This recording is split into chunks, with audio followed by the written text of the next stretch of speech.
Your genetics are a phenomenal thing. A 40-year-old person who looks and feels like they're 28 isn't because they left things to chance. They're doing things differently.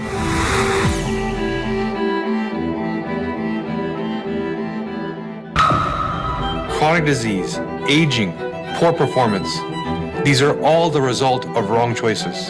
But how do you know what the right choices are for you? And what would be the impact if you always made the right choice?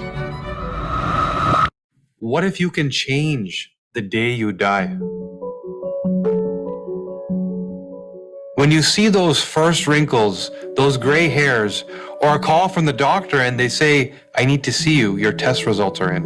We've taken it for granted that this is meant to happen, that aging and disease are just a part of life. Well, what if they're not?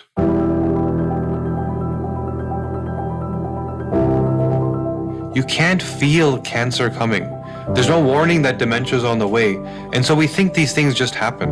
We get sick, we try to treat it, but it's too late. Well, now, there's a better way. A way that puts us each in charge of our own destiny. Genetic research has advanced more in the last 3 years than the last 30. And this personal instruction manual that's in each one of us has finally been properly decoded. We can now get ahead of disease or even reverse it, allowing us to decide how we age.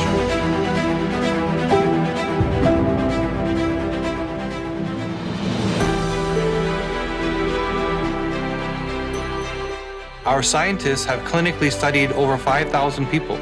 We've sat in front of each and every one of them. We looked at their hair, their skin, their mood and behavior, their medical history, everything about them, all overlaid on their DNA map. We then understood where the biochemistry of your trillions of cells and the instructions of your 22,000 genes intersect. And with that, what choices each one of us needs to make to slow down aging and catch disease before it happens.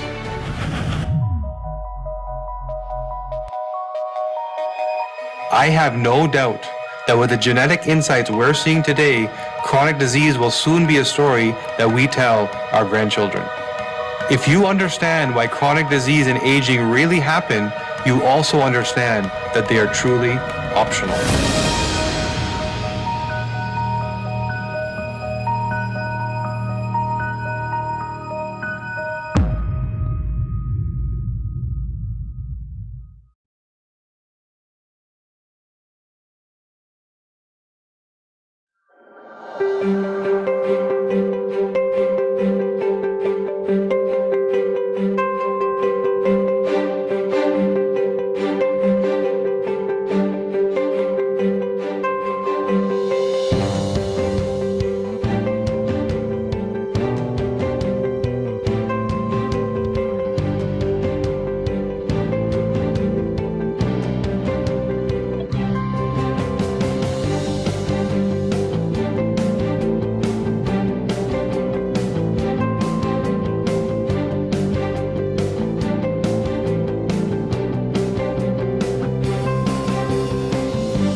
Good evening, everybody. Welcome. We see it looks like everyone that was supposed to be here is be here. There's 270 people joining us here tonight. So thank you again, guys, for coming here. And this was really in response to what you said you needed and wanted, which was how do we take these DNA reports we have and get more value, right? And that's the whole purpose. The entire purpose of this evening is to go deeper into the science and give you more value in two areas tonight. We're going to focus sleep. How do you get better restful sleep, which is so important for longitudinal health, and diet nutrition. So that personalized sort of nuance behind how you're supposed to eat, when you're supposed to eat, why you're supposed to eat, a lot of things we're going to learn. My intention is we have a group of 273 brilliant people here that know how to read the reports and get their value out of them. I'm going to try and poke and prod at some of the things that may not be so obvious and direct, that may not be spelled out. Keep in mind that anyone that's worked with us on our clinical programs, for example, the genomic mastery program or genomic discovery program, you know that there's things that we know that we're not allowed to say in the reports simply because they're clinical in nature and we can't hand them over directly to a consumer. So we'll try and touch on some of those things tonight in these two areas. So Tom's here, Neil's here. You guys are welcome to say hello to each other in the chat as we get started. But I'm going to dive right in because anyone that was here last week, you saw there was a lot of questions. And so I'll make sure we leave a lot of time for that. Now, let's get started with sleep.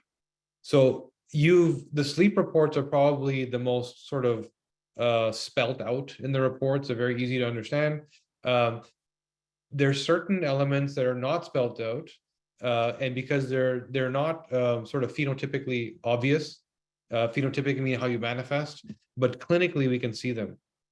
And rather than talking about what you see in the reports, which is circadian rhythm, pleasure, stress, environment, etc., I'm going to talk about the three types of broken sleep. This is, again, the science that drives those reports that you see there, right? Oh, Jennifer from Costa Rica, just drop that in there to make us jealous. So now, what are those three buckets of I can't sleep, which is a bit of a generalized statement. Let's get more specific. It's I can't fall asleep, I can't stay asleep, or I sleep through the night and I wake up but I'm not rested. I don't understand what happened. Those are the three buckets of science that drive all of the outcomes that you see in the report, right? The various, stress, etc. So those are the triggers. Here's the science behind it. So we're going to start with I can't fall asleep. And not only are we going to dive into the science of why, but also what to do about it. So I can't fall asleep is typically a circadian rhythm issue. And there's two genes we look at. BDNF, brain-derived neurotrophic factor. So again, anyone that was here last week, you already heard about that gene and what it does in terms of neural pathway development. It helps your brain develop new neurons and new synapses that you can plow information through and learn new skills. It helps you repair damaged brain tissue, neurogenesis, development of new neural pathways. But it also regulates your circadian rhythm and clock. So that internal clock that some people will travel to China and fly back and have crazy jet lag for a week. Some people will go to work the next day. What's the difference? We're not the same. The difference is our ability to regulate circadian rhythm and that internal clock. BDNF is highly implicit in your ability to do that. So now, if you're suboptimal, right, the AA or AG version, GG is optimal BDNF. And I already saw the question here around TPH. We're going to address that. Excellent question. So somebody's learning from last week, right? And we're going to bring that into the fold this week. So anyone who's doing well with BDNF may be less likely to experience what we're talking about. But the people that are AG or GG or have the epistatic phenomenon that we talked about last week, which is you have the GG optimal BDNF, but the suboptimal TPH, or sorry, also the optimal TPH GG, which then turns the BDNF off. It's epistasis, one gene overpowering and suppressing the capability of another gene. So those are the three buckets we're looking at. AA, AG, BDNF, and TPH GG, BDNF GG, which is TPH turning the good BDNF off. This is where circadian rhythm gets broken. The internal clock doesn't work. So these are the people for whom, when we talk about blue light exposure, your laptops that we're all on right now, cell phone, Netflix, and your TV, disrupting normal sleep cycles. So keep in mind that our ancestors, when the lights went out, the lights went out. The sunlight was the only source. We're talking about the caveman, right? There was fire. And what happened is our biology, our human biology, is now waiting for the amber glow of fire in that dark to trigger our sleep cycle. And that's not what we do. What do? We turn on all our beautiful pot lights and turn the TV on, and there's sound and there's food and there's all this stuff that's not supposed to happen in the dark in a cave, right? So there's some people for whom they don't have the ability to cope with that stimulus that is triggering a circadian rhythm break. All of a sudden, you're lying there in your pillow at night, thinking about work. I shouldn't have said this. Why did I do this? Instead of falling asleep. So the fix is a couple fold.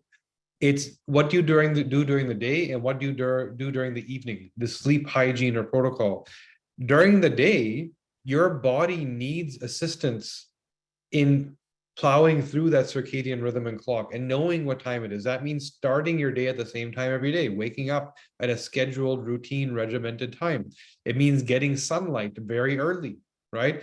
It means as soon as you're up, you're out and you're getting sun and you're triggering that vitamin D response and you're triggering that circadian rhythm to start, that clock to start.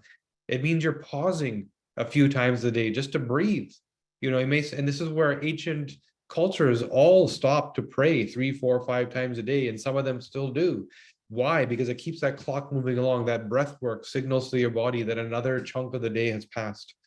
It's pausing in the evening after work is done to give your body the signal that things are slowing down. Something like sauna or stretching or an evening walk. There's some people here that have the suboptimal BDNF that can tell you the day that they go on the walk versus the day that they don't, completely different sleep. And if anyone experiences that, you can comment here. Very clear evidence on boosting BDNF, which keeps the clock going along based on low intensity, long duration exercise.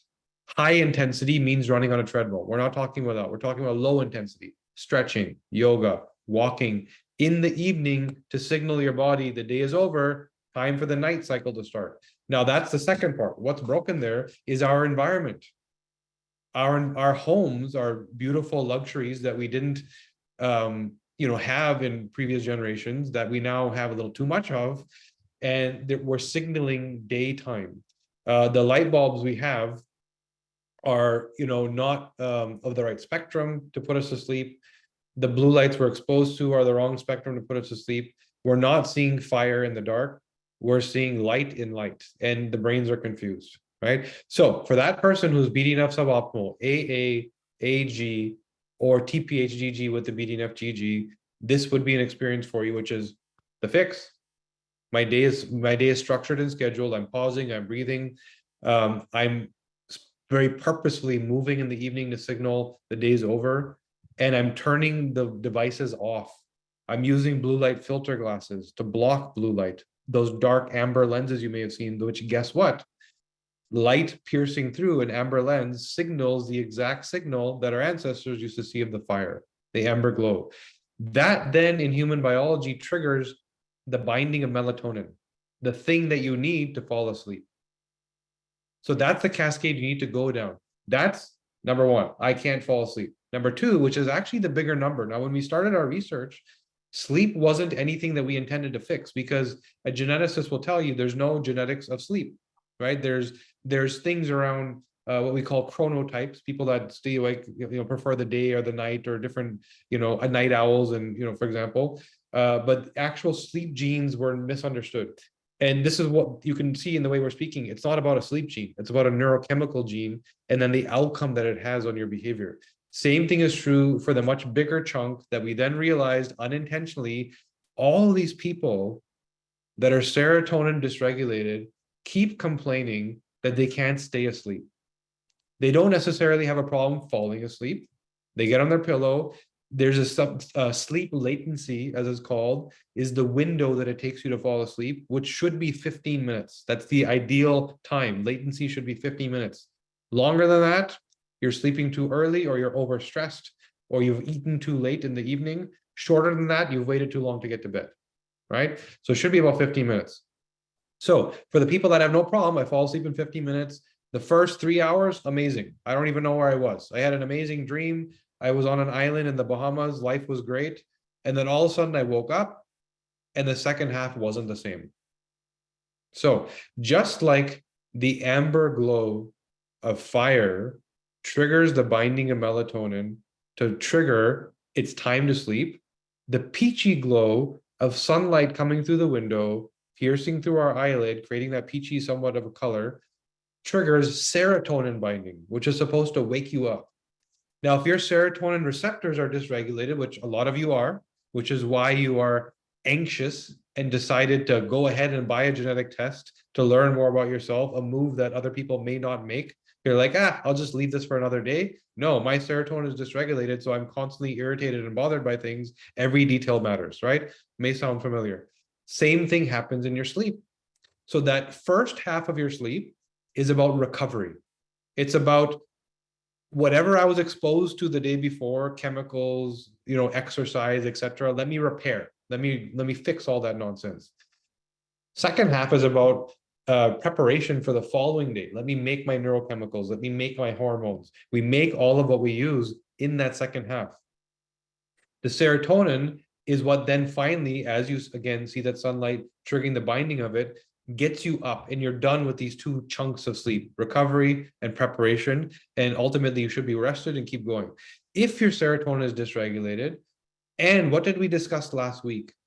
This leads to the brain not being able to prioritize stimulus, right? So every input, it's not able to focus on what it's supposed to focus on, but giving attention to everything. So as opposed to attention deficit, it's hyperattention. Every single thing deserves my attention, whether it should or not. It gets it, right? This happens in your sleep as well. So while your brain is sitting there waiting for the sunlight, it's like, hubby's foot was too cold. Somebody tugged on the blanket. My mattress is too hot. The blanket is touching my neck in a way that I don't like. So all those little irritable inputs that somebody that has LL or optimal serotonin doesn't experience, you do, the LS and the SS. S meaning the shorter receptor, which is why your serotonin levels are dysregulated, because you don't have the right receptor length to bind the appropriate amount of serotonin. So in that second half of sleep, every stimulus is constantly waking you up. And it's like, I'm awake, no, time to go back to sleep. I'm awake, no sunlight, don't get back to sleep. And that's a vicious cycle. Now, the big challenge here is you make your serotonin during that exact time. So during that time where your serotonin dysregulation is causing your sleep to be disrupted is the exact time where you're supposed to be making your serotonin to get prepared for the next day. And your melatonin is made from your serotonin. So this cycle starts to become more problematic. And what we find is once you get to your sort of early 30s, it becomes symptomatic.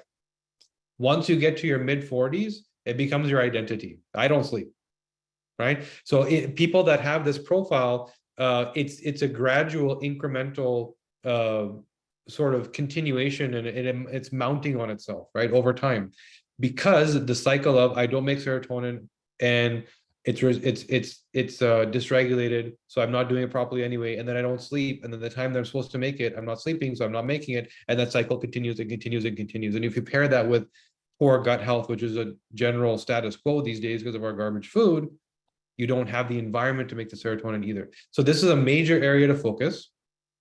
So Tracy says that she has the LS serotonin. And Arnaud said that, yeah, falling asleep is a BDNF issue. So now the solution isn't the same. You don't need a melatonin pill. You don't need a magnesium pill, which is what we usually take for sleep, because you don't have a problem falling asleep. You have a problem staying asleep. And the solution is very different. It's more about sleep hygiene, the protocol of I need a cold room. I need zero light leakage. I need a heavy weighted blanket.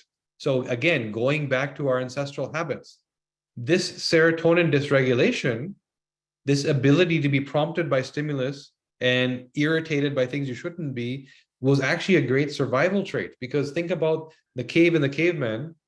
Those cavemen and women we're constantly worried about being eaten by wolves in their sleep. That's why we first originally started breeding dogs. The dog would be outside the cave and would bark and alert us of approaching animals, right? That's the first pets we ever had was for that purpose.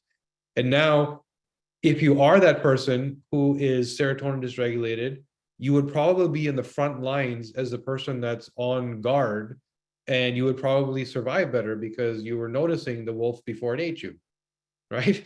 So this became a trait of people that would be the leaders and would survive, but we just have way too much stimulus now. That's what's changed, right? We're in these houses that are packed next to each other. So you hear everybody's car, you hear the school bus, you hear the garbage cans being dragged out. There's too much stimulus. So you have to create that cocoon, zero sound, zero light, zero smell, perfect temperature. And if you want, you can take a serotonin supplement. So as many people have noted here, 5-HTT-LPR is the gene. There's a supplement called 5-HTP, which then augments and helps you balance. We actually make a product called Sleep Optimizer. IMSS serotonin. So because I've created better health in general from head to toe, my sleep issue is much better than it used to be. It's still present. It's not zero. It went from 80% to 10%. There's certain days where I know I'm either stressed or anxious because of something at work, or I didn't eat at the right time, whatever. I will take the sleep optimizer on those days. For someone who hasn't got to an optimal level, I would take it every day because sleep is when you actually recover and get ready for the next day. So just so you know that there are also supplement solutions to help you stay in a deep sleep state, this theta wave as opposed to like a alert alpha, right? So now that's, I fall asleep, but I can't stay asleep, rooted in serotonin. The last one is I sleep through the night, but I don't know what happens. I wake up and I'm not rested. I slept 8 hours, but I feel like I need more. And somebody just asked the question, is oversleeping a thing? So everything we have to contextualize. Contextualize meaning today's reality of our chemical burden, our food burden, our stress burden, right? Our need to perform burden, the competition, right? So the reality we're in is very different than what we've been equipped for. The ancestral wiring we have is not for this reality. And so that also is true when it comes to our detox pathways. And some of you may have looked at those. We're going to dive into that in the immunity call, which we're going to have in a couple of weeks. But that's an area where if your home has not been, if you've not gone through an audit and a sweep to clean it up, to align it to your genetic capacity to deal with toxic inputs, and you're sleeping in that home at the exact time when your body is supposed to be recovering, and you're adding an additional load, how are you going to have good sleep? That first half of sleep, which is when we said this earlier, this is when your body recovers. All the toxins and insults that you received the day before, this first half, your body's getting rid of it all. But if it's getting rid of it all at a time when you're sleeping on a memory foam mattress, that every time you roll over, you're popping little air bubbles and they're off-gassing that you're breathing in, or if your cleaner just came and used a bunch of chemicals on your carpet, or if you haven't cleaned your air system and there's stuff coming in through the vents, if there's mold. So all of these insults, if you are genetically suboptimal in your detox pathways, which we're going to talk about on the next call, and you don't understand what in your home and your environment is actually an insult, well, then at that time when you're supposed to recover, how do you recover if you're adding more insult? And these are the people that say, I don't understand why I don't feel recovered and I need more sleep. You actually do. That's the truth. You need more sleep because your body needs more time in that recovery state. Ideally, you don't want that to be your life. What you want is to remove the toxic inputs and upregulate your genetic capacity to deal with those toxic inputs, which means supplementation of the right sort, which again, we're going to talk about next week when we talk about immunity. It also means being careful about the total load. What are the foods you're eating? What are the stressors, et cetera? Because a certain amount of inflammation and toxicity we can handle. We have detox systems. The problem is that there's too much in today's reality, right? I'll just quickly peek at a couple of these comments. I know we're going to Q&A at the end, but just to make sure, I could write a book on geospatial. Yeah, just this one thing. The Detox Reality. That's a book on its own. Mattress organic, and typically every major city has an organic mattress retailer now. What's the difference? You're dealing with real rubber. So an organic mattress, the rubber is extracted from the rubber tree plant and is processed into rubber sort of these tubules, these long tubes. They're stacked and put together, and modularly you can build different size mattresses. There's some that are made out of organic cotton and animal hair, horse hair. A lot of people use horse hair.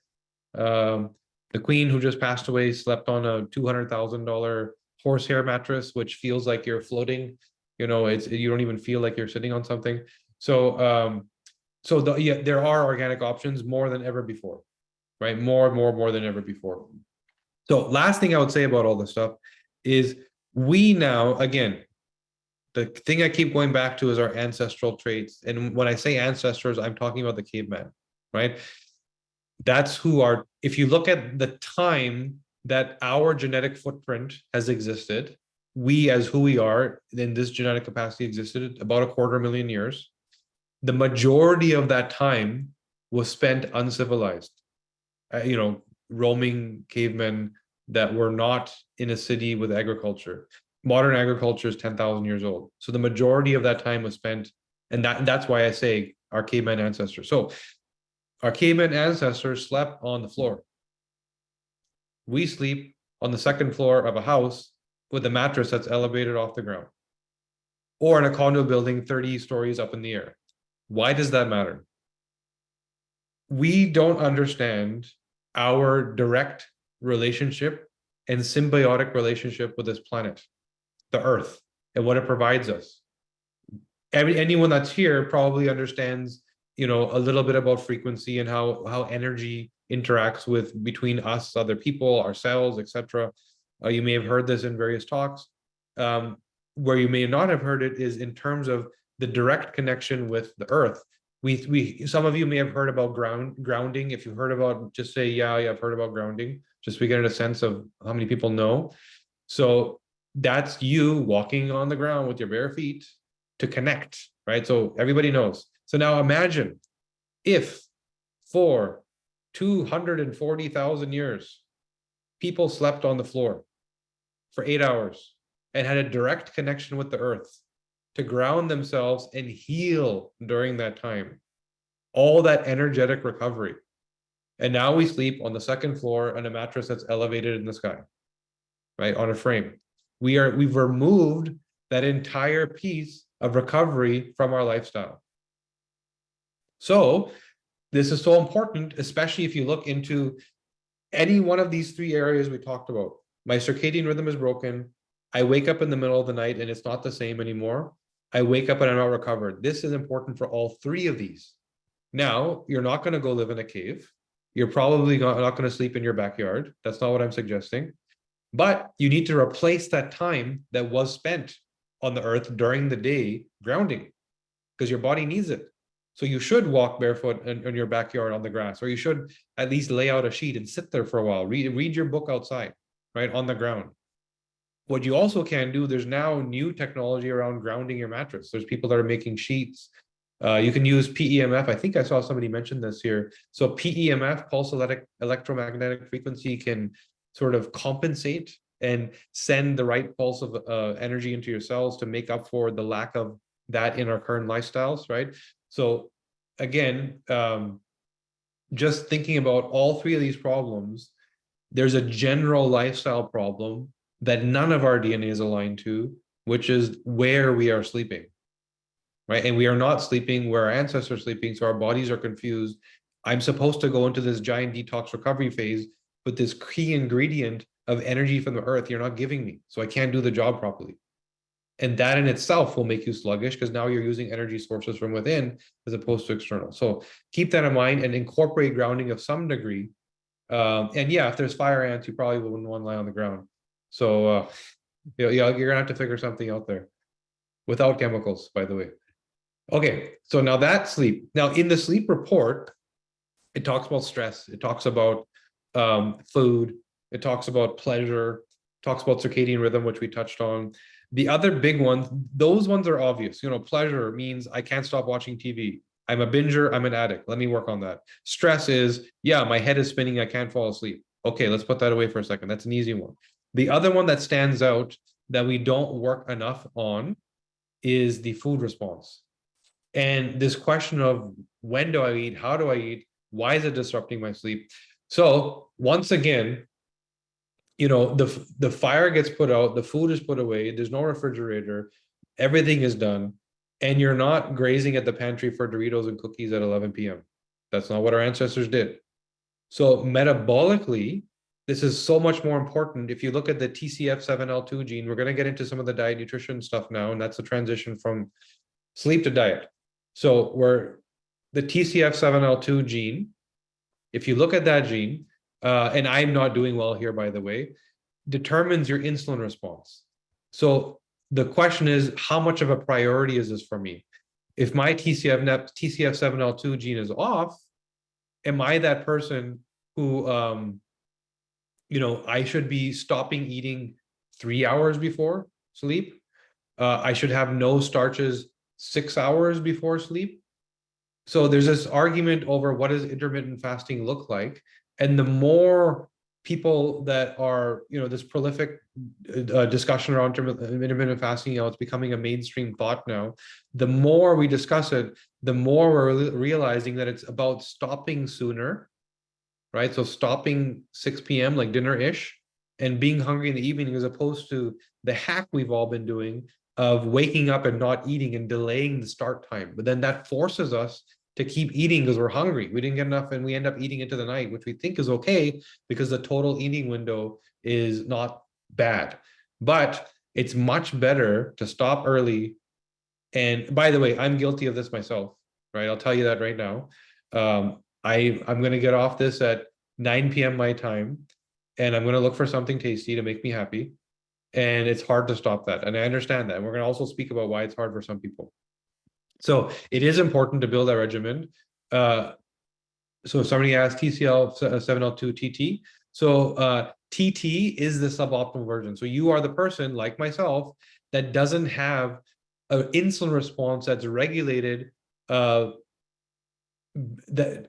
sort of appropriate for a current North American lifestyle. You are going to have a dysregulated insulin response. Metabolic health is going to be a concern if you don't eat very clean, which means void of starchy foods and sugars and fast carbs, right? Some people can handle it better. So there's two layers to look at. AMY1. AMY1 is your ability to convert starch into glucose. Like myself, AA is the worst possible. So if I eat starch, I get a carb crash. About 20 minutes later, I need to sit down. My brain doesn't function. Now, on top of that, my insulin response gets dysregulated. So not only do I go into a food coma, but I become hungry quickly after. And I learned this about myself. I actually thought I was hungry. It's not that I'm hungry, it's that I was eating the wrong way. So I was eating starchy foods, sugary foods, fast carby foods, right? So it's not just about a sweet potato. It's more like rice, bread, pasta.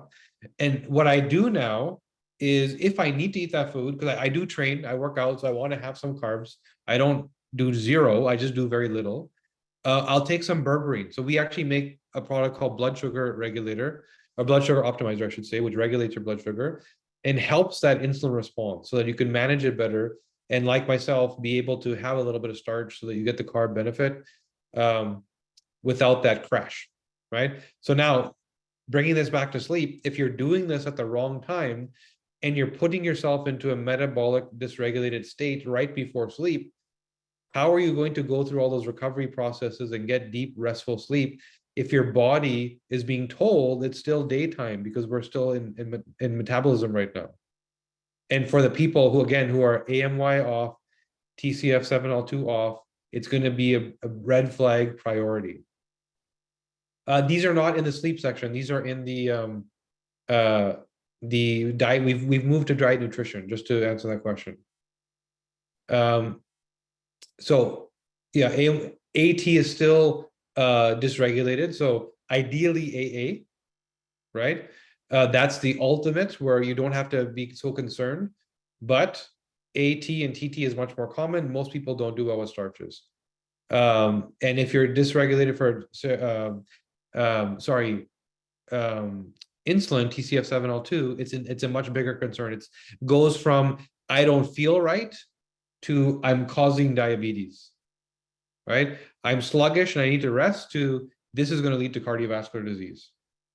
So I just did an interview with a gentleman named Johnny Bowden, who's written, I think, 15 New York Times bestsellers, a crazy amount of books on various topics. And one of the books he wrote was called The Plague of the 21st Century. And he said the plague of the 21st century is our insulin response and our metabolic poor health based on our diet and based on eating at the wrong times and eating too many times and eating too much, which is a foundational cause of all of these chronic conditions because it leads to a massive metabolic disaster and an inflammatory state, right? So, yeah, we're looking at the food, the diet nutrition section now, just to answer that question. So now we also look at fats, ApoA2, ApoA2. And if you're also not doing well there, another big concern, because not only are you not metabolizing starches well, your body will always go to starches first. Step one, easiest fuel to burn, starch and sugar. Then it will actually go to proteins before it goes to fat. And what do I mean by proteins? They're actual frayed amino acids and proteins from your own muscle tissue that are floating around in your blood that your body will use as fuel as a protective measure because these can actually cross the blood-brain barrier and cause cognitive decline. This is why fasting is so important for maintaining good cognitive health because you utilize all these frayed proteins and amino acids in your blood that otherwise could get into the brain and disrupt healthy tissue. So a couple days a week minimum, 2 days of intermittent fasting just to burn those things off as fuel. So going back to what I was saying, starch first, easiest fuel to burn, then the proteins. Once you're done with all these, that's when your body starts to use fat. Now, given these three genes we just looked at, somebody just said that they're ApoA, which allows them to eat keto. Great. Yes, you should. You are an ultimate fat metabolizer. You should use it as fuel, but you have to be void of the starches because keep in mind, you will use those first, reduce or void, depending on your total profile, right? So that's the cascade you want to look at in the context you want to put this into. Starch first, then proteins, then fats. Now I can understand based on my AMY1 gene and my starches, my ApoA2 gene and my fats, how do I do these? Like how do I metabolize these? So what dials do I turn in terms of what my plate looks like? And then based on my insulin response, I'm going to tweak that a little bit more and potentially remove the faster starches and carbs and replace them with more complex, purple sweet potato, something like that, right? And actually reduce from a handful to half a handful. So now moving on in diet nutrition, so that was a big macro look at planning a diet. Now we're going to get a little bit more micro in terms of mood and behavior and how it affects how you eat. And there's two genes that stand out that people don't think about. And those are related to satiety. Because when it comes to healing, doing a better job, fixing yourself, we're talking about fixing yourself in the way you think, in the way you perceive things. And if you receive an instruction, 5 different people receive an instruction, heard 5 different things. And the outcome is going to be 5 different things. And you've probably seen that in your family. You've probably seen that in your workplace. The same is true when it comes to diet. There's 2 genes, FTO and MC4R, FTO and MC4R, and you'll see that you may have the optimal or suboptimal versions. FTO signals from your gut to your brain satiety. And if you have the suboptimal version of FTO, which I'll tell you what that is, which is the TT, the AA would be suboptimal, TT is optimal, so AT is in the middle. So if you're an AA, your brain doesn't receive the signal fast enough that you're done, that you're full. And these are the people that are done with their plate and now they're at the pot, scraping the bottom. Now they're taking a second helping. Now they're adding a, glass of milk or a dessert or something else because it's very hard to get to that full level. The hack is you have to plate your food. It has to be visual. And you need to add liquids And you have to understand there's this Japanese theory. Now, I might be pronouncing this wrong, but I believe it's called Hari Hashibu, which means eat until you're about 80% full. That means that you don't need more food, you're not hungry, but there's zero sense of full. Your stomach is not stretched by any means. So you're eating just to the point where you no longer need food, right? But you're not full. That's the ideal place to be, where there's food, liquid, and empty space. And you have to plan your plate visually to get you there. And then you have to wait, right? You have to understand that if your FTO is off, it's going to take you 20 minutes to actually feel full, but you will. If you want to hack it, if you can't go through that, add some fiber. Before you eat, take a shot of fiber, right? That could be the next step, is a fiber powder that goes in water. A psyllium husk will kind of give you a sense of fullness, right? And then that way you're filling yourself up with something other than calories. This is also true, by the way, for anyone that is insulin dysregulated. So the TCF7L2 gene, if it's off, fibers are, I would say 20 minutes before eating, 15, 20 minutes, will help you with that insulin response. Fiber kind of counteracts the insulin response triggered by sugar, right? So someone just said here, third water, third food, third free space. This is actually an ancient Islamic tradition, by the way. So the Middle East practices this, which is 1/3 food, 1/3 water, 1/3 empty space, which is considered to be ideal. It's hard for some people to do because you're used to eating until you can't move, right? That's the North American sign. Like, keep going until you can't get off the couch. I'm full now. You're not supposed to feel full. You should feel full if you're eating and leaving your cave and going to be walking for the next 12 hours and not knowing if you're going to have access to food. That's when you fill your stomach. It's a transport tool, but you're next to a fridge where you can have your next meal when you need to, right? So you don't need to eat to that level. So now we're going to look at satiety, the palate, MC4R. So somebody mentioned fiber, not good. You should look at a fiber. So a lot of the fibers have very, forgot the name, but they're longer in form and they're irritable to the gut, right? So look for, there's a product called Sun Fiber, which has like a shorter fiber. It's more aligned to what your body actually uses. Fibers that are around, I guess in short, don't go buy a cheap fiber product from the pharmacy, right? Buy a quality fiber product, because that in itself can disrupt your gut, like somebody just said here.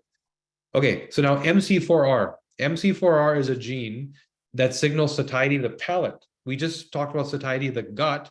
Your palate also needs to get satisfied. This is an ancient, call it survival mechanism of seeking variety, right? So think about our ancestors that didn't have options. They would seek out multiple options driven by their palate to make sure that they were getting the nutrient variety they need, because they didn't know. They didn't have, Mark Hyman's food books to go read about what a proper diet looks like. They had to figure it out. And so this desire to seek variety is what also drove getting proper nutrition. And it's rooted in MC4R. So what we call the suboptimal version is suboptimal in today's context, not in our ancestors' context. Our ancestor who had the suboptimal version would have thrived because they would have sought out more. I'm not satisfied just with the meat. I need to eat some plants. I'm going to have some sweet. I'm going to have a fruit, whatever. Whereas, give me my food. I'm going to eat it. I'm done. Right? That's okay today. I would prefer that today because of the input. There's too much available. But that's not what caused our ancestors to survive. So now some of us are still wired that way. If your MC4R gene is suboptimal, which means the CC or CT as opposed to the TT, then your palate is less likely to get satisfied. These are the people that I finished my meal, I'm full, but I still need some Doritos and I still need dessert.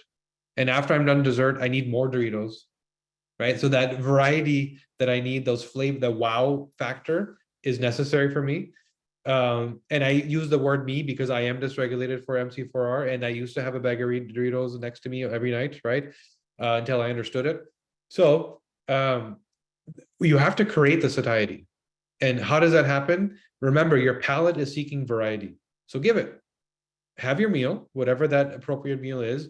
Then also have a piece of dark chocolate, something crunchy, a nut, a little piece of cheese, something salty, a little piece of fruit. So think of all potential variety. Think about when you sip into a bowl of some Thai concoction, right? A cow soy or a garlic beef or something, the wow factor that you get when you're eating Thai food, because it has everything. It's got soupy, salty, coconut, noodles, crunchy noodles, soft noodles, right? Like it's got everything going on and it creates so much satiety in the palate. Here's a funny statistic for you. Thai people and Vietnamese people, as general population, have the worst MC4R in general, but they're not fat. Go to Vietnam and try and find a fat person in comparison to North America, right? Why is it that people that have the worst possible satiety don't overeat? Well, go taste their food. It's driven them to create this impactful, powerful food that creates satisfaction.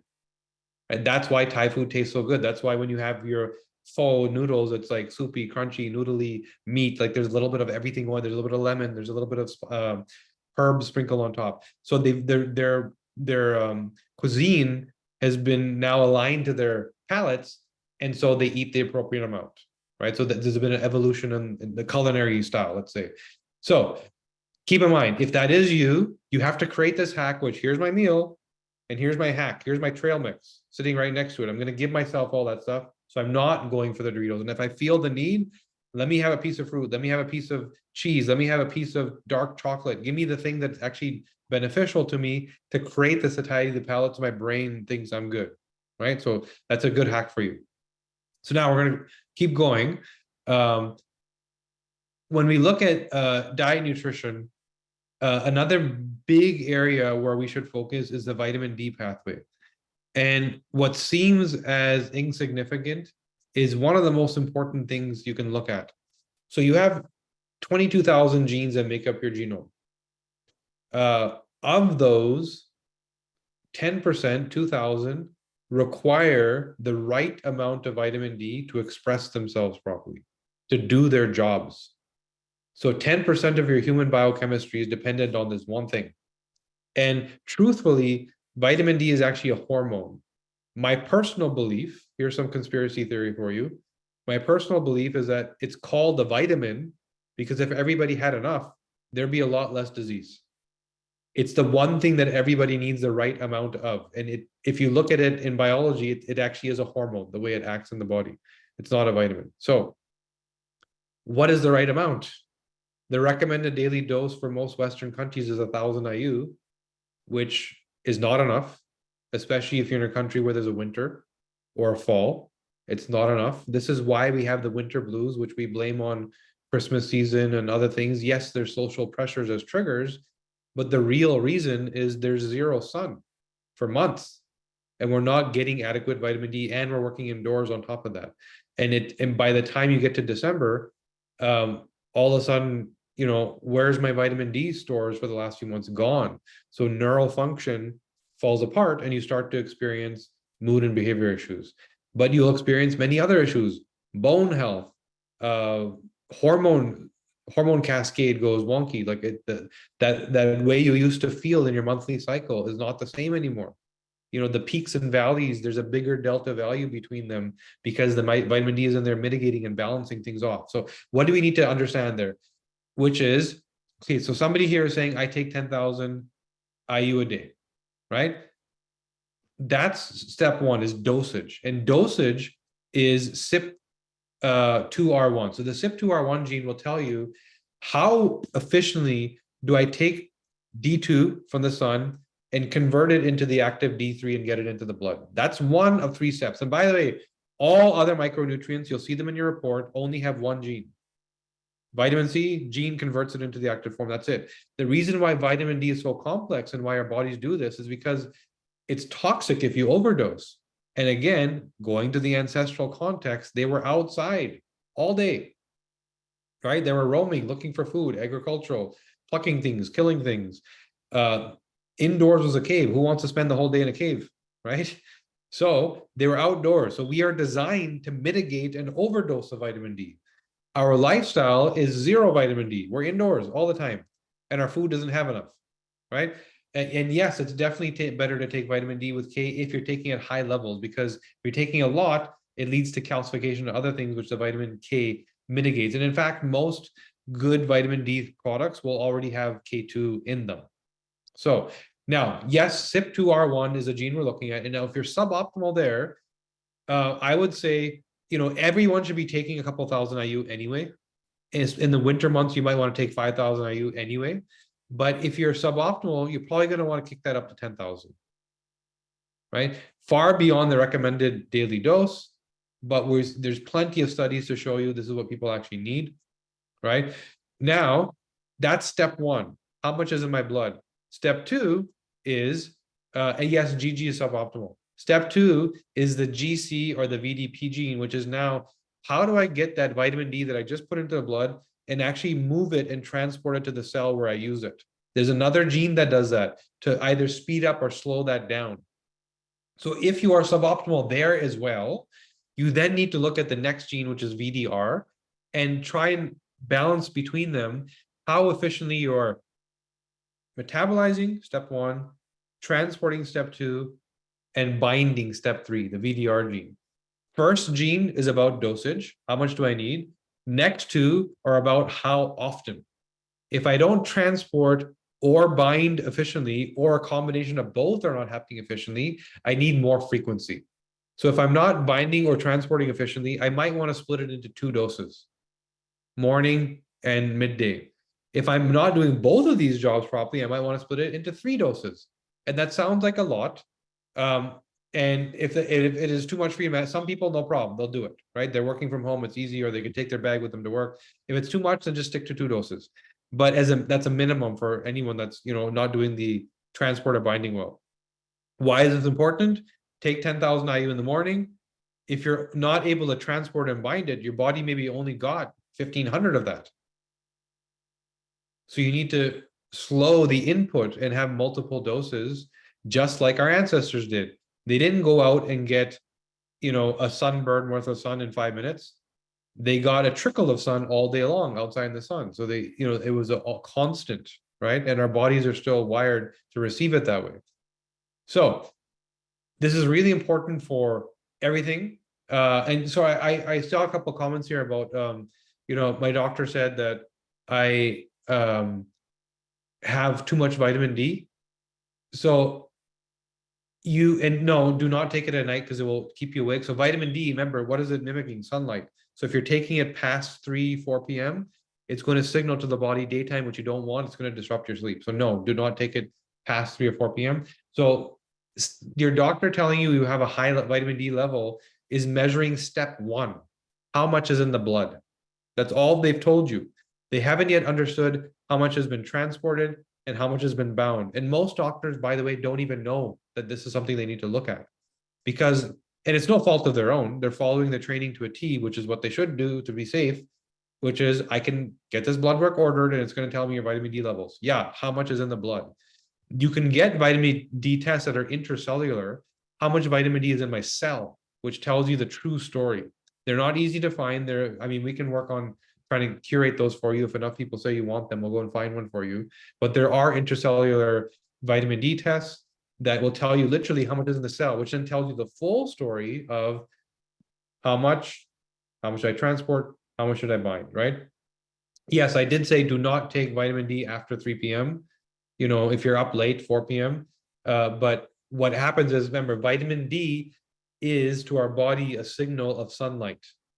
So if you start taking it later in the day, you're going to mess up with your circadian rhythm and clock, and it's going to disrupt your sleep, right? Same thing with B12, by the way, in your B complexes. You want to take them in the morning. So you want to signal, so you want to get that in the morning. You don't want to be taking it later in the day. It's going to disrupt your sleep. So, okay, so some people are saying they like to know about the test. This is not a test we do, by the way, but if enough people want it, we can probably order a bunch of them. So, by the way, anything you need here in terms of if somebody wants to get into coaching, if somebody says that, oh, this sounds like me, I need help, or I'm not sure about this, I want to dive deeper, or my mom had depression and maybe this is the route for me and I don't want to go there. So if you need help clinically, most of you already know we have coaches that can support. Neil's here with us tonight. We'll drop his email in here. We'll also drop in a couple other emails for different purposes, but the reason I brought this up is because we talked about this test. So we don't sell this test. Typically, it's not worthwhile doing unless there's at least 10 or 15 people doing it. Otherwise, it becomes very expensive. But if enough people get together and say, yeah, we want it, we'll set up a lab run for it just for you. It's just something we'll do for you guys. And we can order those intercellular vitamin D tests. But it wouldn't make sense just doing it for one person, probably too expensive. So we'll drop an email in here. Maybe 1 second. Let's see. Well, and cost, by the way, I have no idea. I did do it. I did it as a guinea pig. It was part of a work that we were doing. But so I don't know what the cost is. It's a singular thing. I'm guessing it's going to be a lot less than our genetic testing, but we'll work on it. Okay, so Katie and Ganelle are here. So we'll drop, if you guys don't mind dropping an email into the chat so that anyone who's interested in vitamin D testing, we can put a group together and I'll try and get that from somewhere. There's labs that we partner with. So drop an email in here, guys, so that everybody knows who to email. And oh, sorry, you guys don't need to share your emails, although you have. I meant for our team to give you an email address to connect with us on. But thank you for being so proactive. Now you have some new friends that you can connect with. Okay, so now moving forward. So here's Neil's dropped his email in there, so everybody can connect with Neil for now. And just put in the subject line vitamin D or coaching plus vitamin D, just so we know what you need support with, and we'll see if we can put a group together, figure out where to get the test from. But yeah, just let us know what you need and why you're emailing. Just on the subject line, vitamin D test, coaching or support, and we'll get a health coach to work with you. Neil, we'll share the email a few times because the comments keep pushing it down. So we'll keep sharing the email so you get it. So now we'll keep going. There's a couple more notes and then we'll get into Q&A. Here we go, and we'll share it a few times. So there it is. Copy and paste it because there's a lot of comments, but we'll keep dropping it in there. Okay, so now going back to the actual diet section. The other thing to consider here, I'm just opening it up, give me a sec, is this big question over veganism. And I understand and agree with the longitudinal cardiovascular health benefits of eating a plant-based diet. There's a lot of fiber. There's a lot of phytonutrients. You have your blue, red, green, all these different plants deliver different types of nutrients, right? I also understand that as you age, you need a certain amount of muscle mass, you need a certain amount of protein, and that the needs change in different times of your life. The big thing that we see as people become vegans early is, do you actually make the enzymes required to break down the key protein sources? Are you going to thrive as a vegan or not? This is a big question because a lot of people are looking at this type of diet as whether it's a ethical or moral question, or as a lifestyle and health question. You have to understand the possibilities, and the possibilities may be that you'll feel good in the beginning. It's hard to not feel good eating plants, other than maybe being a little gassy, right? But will you feel good 6 months from now? And will you feel really bad 2 years from now? There's actually a clinician, a doctor in California who deals with breast cancer patients, who called me saying, I don't get it. I'm doing everything right. She's a self-proclaimed biohacker, does everything right. Why do I feel like crap? Was her 4-letter word, right? And we started to reverse engineer. We looked at her genetics. I didn't talk to her about diet yet. And then she mentioned that I even gave up meat to feel better, right? So we looked at her genetics. There's a gene called FUT2. It's in the methylation section. So under immunity, detox, and inflammation, in the methylation section, there's a gene called FUT2. It is one of the key genes to make certain enzymes to break down your beans, lentils, chickpeas, legumes, all those key protein sources in that diet style. And if you don't have the good version, the GG or AG version, which is the bad version, if you don't have the AA, you're not doing that well. And take me, for example, if I eat hummus for lunch, I can't eat dinner because I'm so bloated and full because I have the GGFUT2 gene. The gene, sorry to answer your question, is in the methylation section under the inflammation report. So if you look under methylation, it's a methylation gene, right? And it's in the inflammation inflammation report, FUT2. So if you have the GG or AG, you're not doing so well, and you are that person who you might feel good in the first little while, but give it a few months and you're going to start to feel sluggish. You're going to be gassy. Your gut's going to get disrupted. Eventually, there's going to be a dysbiotic state in your gut, which leads to things like leaky gut. Leaky gut leads eventually to leaky brain, and cognitive decline, leads to inflammation sort of head to toe. So it's something you want to avoid. This was a major call out for us because so many people are choosing this as a lifestyle, rightfully so, good reasons behind it, without yet understanding their genetic capacity to do so. So very important consideration, just because it's such a sort of widespread thought right now. Yeah, leaky heart and teeth too. So like everything gets leaky, right? When you're inflamed and you get things into a dysbiotic state, cellular structure isn't the same. It's not the same anymore. Crystal is FUT2 AG, and it makes sense to her why she felt the way she felt.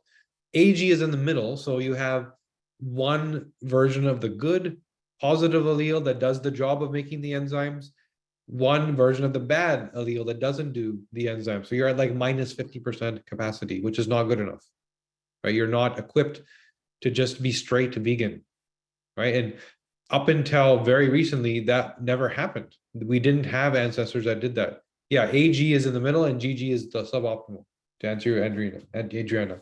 So our ancestors didn't do that. They chased animals, hunted them down and ate them, and they ate them head to toe.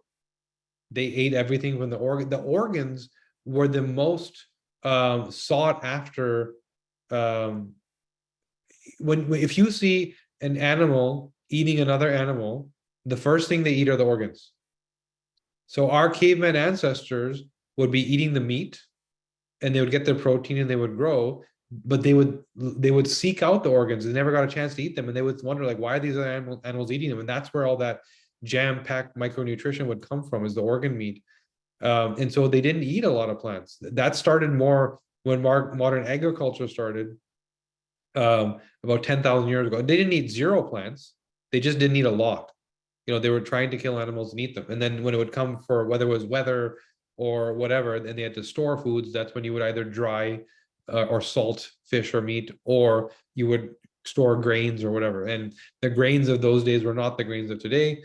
We have a handful of variety that are designed around their industrial capacity, their efficiency of growth, their glutinous nature to make them soft and luxurious. They're not designed around their nutrient value. There was over 10,000 variety of grain in our ancestors' time, and now there's a dozen or so that are the primary sources for most modern agriculture and industrial food, right? So we don't have that variety. Okay, so now we're going to open up for Q&A. There's more to this, but I wanted to open up an hour for Q&A. As you can see, there's a lot of questions. Let's get to what you need to know, right? Ideally, if you don't mind, put the Q&A into the actual Q&A section, because then we can, if you're putting it into the chat, we lose them.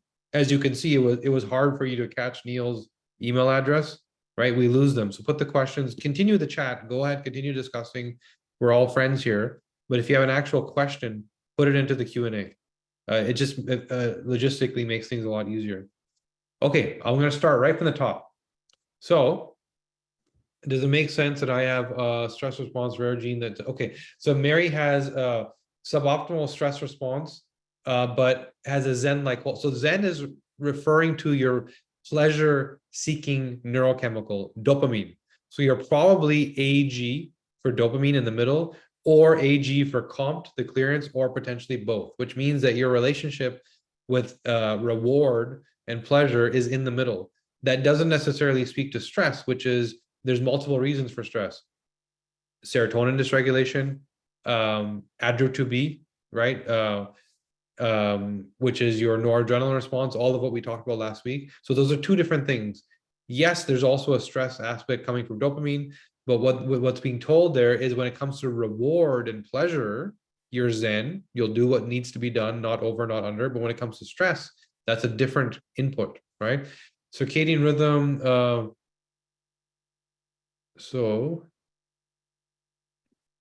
for Tom, my circadian rhythm negatively affected if I had the rare. Yes, we answered that. So yes, the epistasis does affect that. So we answered that already. Is it possible to identify which parents contribute to a missing? No. So we don't know which parent you got your genes from. The only way is to get your parents' genes tested, and then you can go through each one and figure it out, right? So if you have an AG and mom has A and dad has G, well, it's pretty clear. But if they both have AG, you're not going to figure it out, right? So we don't know that answer. I'm sure science is going there. Right now, nobody kind of needs to know. So because therapeutics are individualized anyway, and so nobody's really asking that question and trying to figure that out.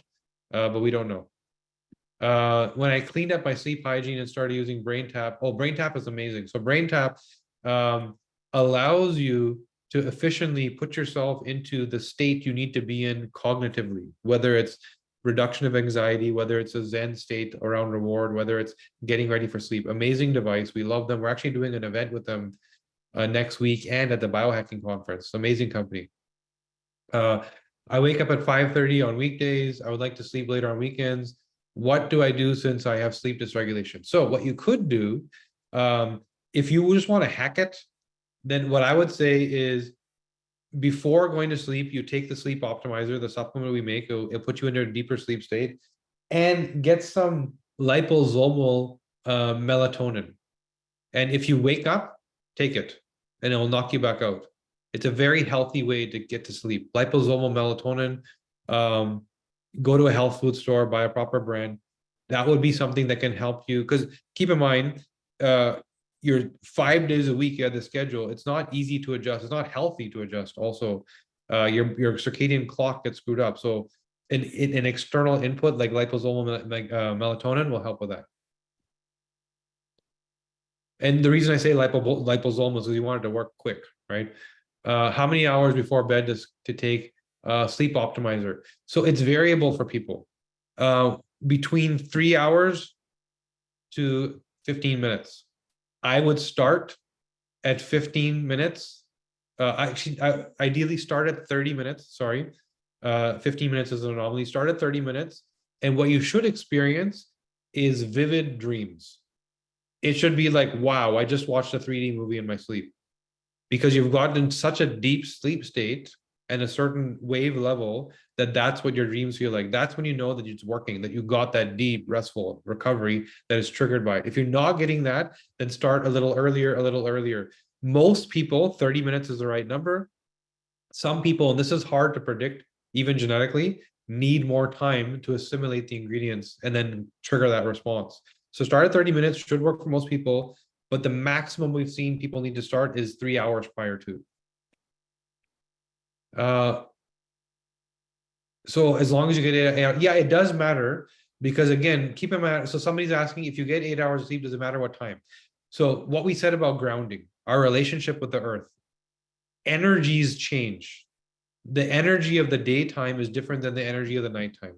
And this is why shift workers that work at night are so unhealthy compared to daytime workers. The energies that you're active in are not what your bodies are designed for. And so it does matter. The ideal scenario, and most people don't do this, is sleeping from like 10 till 6. Right? I don't do that, by the way. I sleep at midnight. I have to work at night. We have things that are coming in.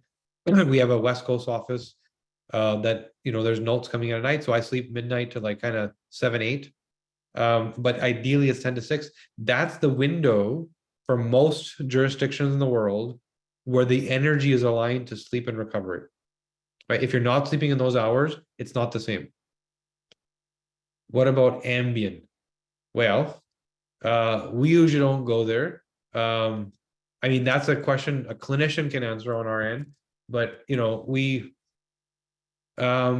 usually try and resolve things without medications, right? But I mean, they work. How do they work? I'm not the right person to comment because I'm not a clinician by any means. If you'd like to speak to a clinician, we can set you up with somebody, but I'm not the right person to answer that when it comes to medication. How about sleeping with little magnets surrounding your bed? Yes, so there are actually devices and products that are grounding in nature. I've even seen an experiment where a gentleman took a metal rod and stuck it in the ground and ran a copper cord and connected it to his metal bed frame, and his inflammatory markers came crashing down over a period of a few weeks. That's how important grounding is. So magnets, I wouldn't just experiment with it because you don't know, unless you do know, you may know, I don't know. You want to get it right. There's some new products. There's some bed sheets that just came out that have silver lining in them that apparently help you with grounding. I don't know the brand. I just heard about it last week. But ideally replace the grounding at some point. Okay, all other reasons for not feeling rested beside toxins because of sleep cycle, not getting so same thing we talked about. Yes, not sleeping at the right time. People that can sleep 16 hours. So the way your sleep works is I talked about these two halves. Within the two halves that are about 3 hours each, there's two 90-minute cycles. Awake, deep sleep, awake. Not quite awake, and then I do it again. So I have this 90-minute thing that I do twice, and that equals 3 hours.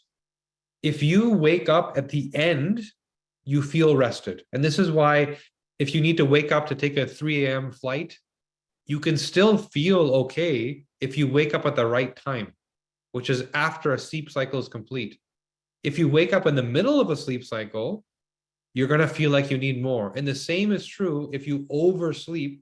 So I slept 90 minutes, 1 3-hour cycle, 90 minutes, 90 minutes, 1 3, and then I didn't get out of bed and my body starts triggering a third cycle. If I try and now get up, I'm going to feel sluggish, even though I got enough sleep.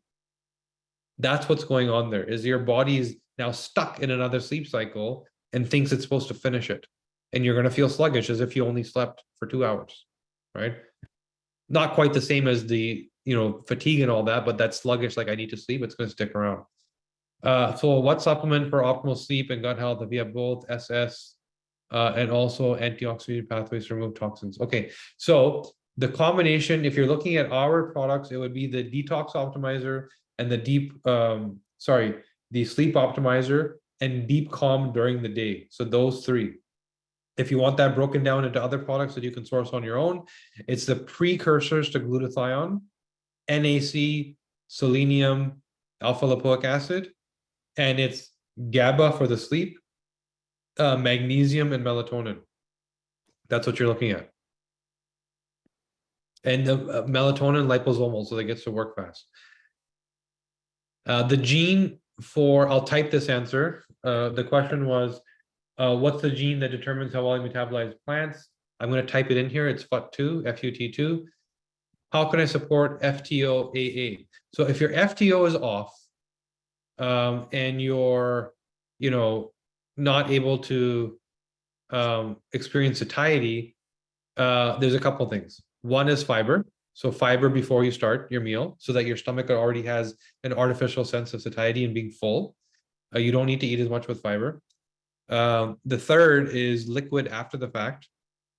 Sorry, the second is liquid after the fact. The third is probably the best route, but takes the most work, which is getting used to what proper satiety is. And that is not full. We discussed it earlier. You should be 30% empty.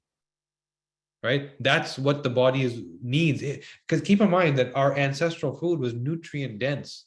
We didn't need to stuff ourselves to get the nutrition we needed.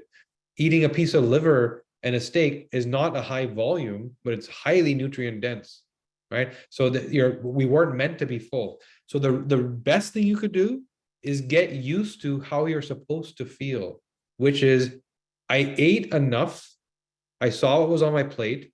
I don't feel full, but I'm also not hungry anymore. And now I'm going to wait 20 minutes and it's going to go away. That's the best case scenario. But if you don't want to do the work, it's fiber and liquid. Is TT always optimal? No, for every gene, it's different. There's 4 letters, A, C, TG. Those are the 4 alleles for all these different genes, depending not only which gene, but which SNP. So genes are thousands of letters long. So we may be looking at a certain location. So it's not always optimal or suboptimal. It's a better look at your reports for the specific gene. So everything about GSTM1, we're going to cover in the detox call next week. So everything around detox, we're covering in the detox call, just to make sure we get through all the sleep questions. Urolithin A is amazing for mitophagy, which is, again, good for the next week's call. It's around mitochondrial support. That's what it does. But we'll go in more detail next week with the inflammatory and detox call. What is the optimal time for intermittent fasting if you're suboptimal? So ideally, maximum 8-hour eating window. And what we're learning for women that are more estrogenized, 2 days a week. You don't want to be doing it more, unless you're really, really good at it and fine tune every aspect of it. But if it's more of a general question, right? It's 2 days a week. Men, go ahead, do it every day. And it's like that condensed eating window of 6 to 8 hours. And then I would hack it. And once you get to the advanced level, you want to have single meal days where you've only had one meal the whole day. And then you may want to do 3 to 4 day fasts, where it's a liquid diet for 3 to 4 days. You might do that once every 6 months as a total cleanse, and you'll feel incredible. It's not easy to do, but you feel incredible after. And there's protocols for what you actually take. You can take minerals and, certain like lemon and things that actually clean you out. So those are kind of like stages of fasting you go through. But ideally, it's, stopping eating after dinner and then starting to eat minimum 2 hours after waking up. Starting 2 hours before is not good because you're not using the glycogens and fats that are already around your liver and being secreted for energy. So the first 2 hours you shouldn't eat, even if you're not fasting, but that's the minimum. And then getting into like longer hours if you can. Is there a pasture raise? So it depends where you are. If you're in Toronto, there's a company called Blossom Pure. I'll type it in here. Depending where you are, Mennonite farmers going out and finding these people, they're typically, most major cities have an agricultural district nearby, and you can find people. That answer I just gave you was specific to Toronto. CC and CT, CC means all we're saying is that the extremes of CC is suboptimal completely, and CT is like minus 50%, right? Because you have one good version, one bad version. Is it better to take vitamin? And just so I see the chat scrolling, I haven't looked at the chat. I'm going through the Q&A box right now. I'm answering all the questions in the Q&A as they came in. Yes, take your vitamin D with K2, and most good D3, not D2, most D3 products already come with K2 in them. And also, by the way, take your vitamin D with either fat or magnesium to help it absorb and metabolize. It worsens my enlarged prostate. Am I supposed to take vitamin D? Prostate has vitamin D receptors. So you need to work on your hormones. So if your prostate is enlarged, that's usually a testosterone byproduct problem. Dihydrotestosterone is called, DHT. You might want to look at your reports and see if you are a fast metabolizer of DHT. It's in the hormone section. That's actually the root cause. So we have clinicians that can work on that. Andrew, I would suggest you send an email to Neil and talk to one of our clinician teams. Hormones are one of the areas where we never tell people to self-serve. You should be working with a clinician because it's so complex. It's not easy to teach. We're going to go over. We're going to have a call about hormones, but it's finicky, right? And so that's somewhere you should have a coach.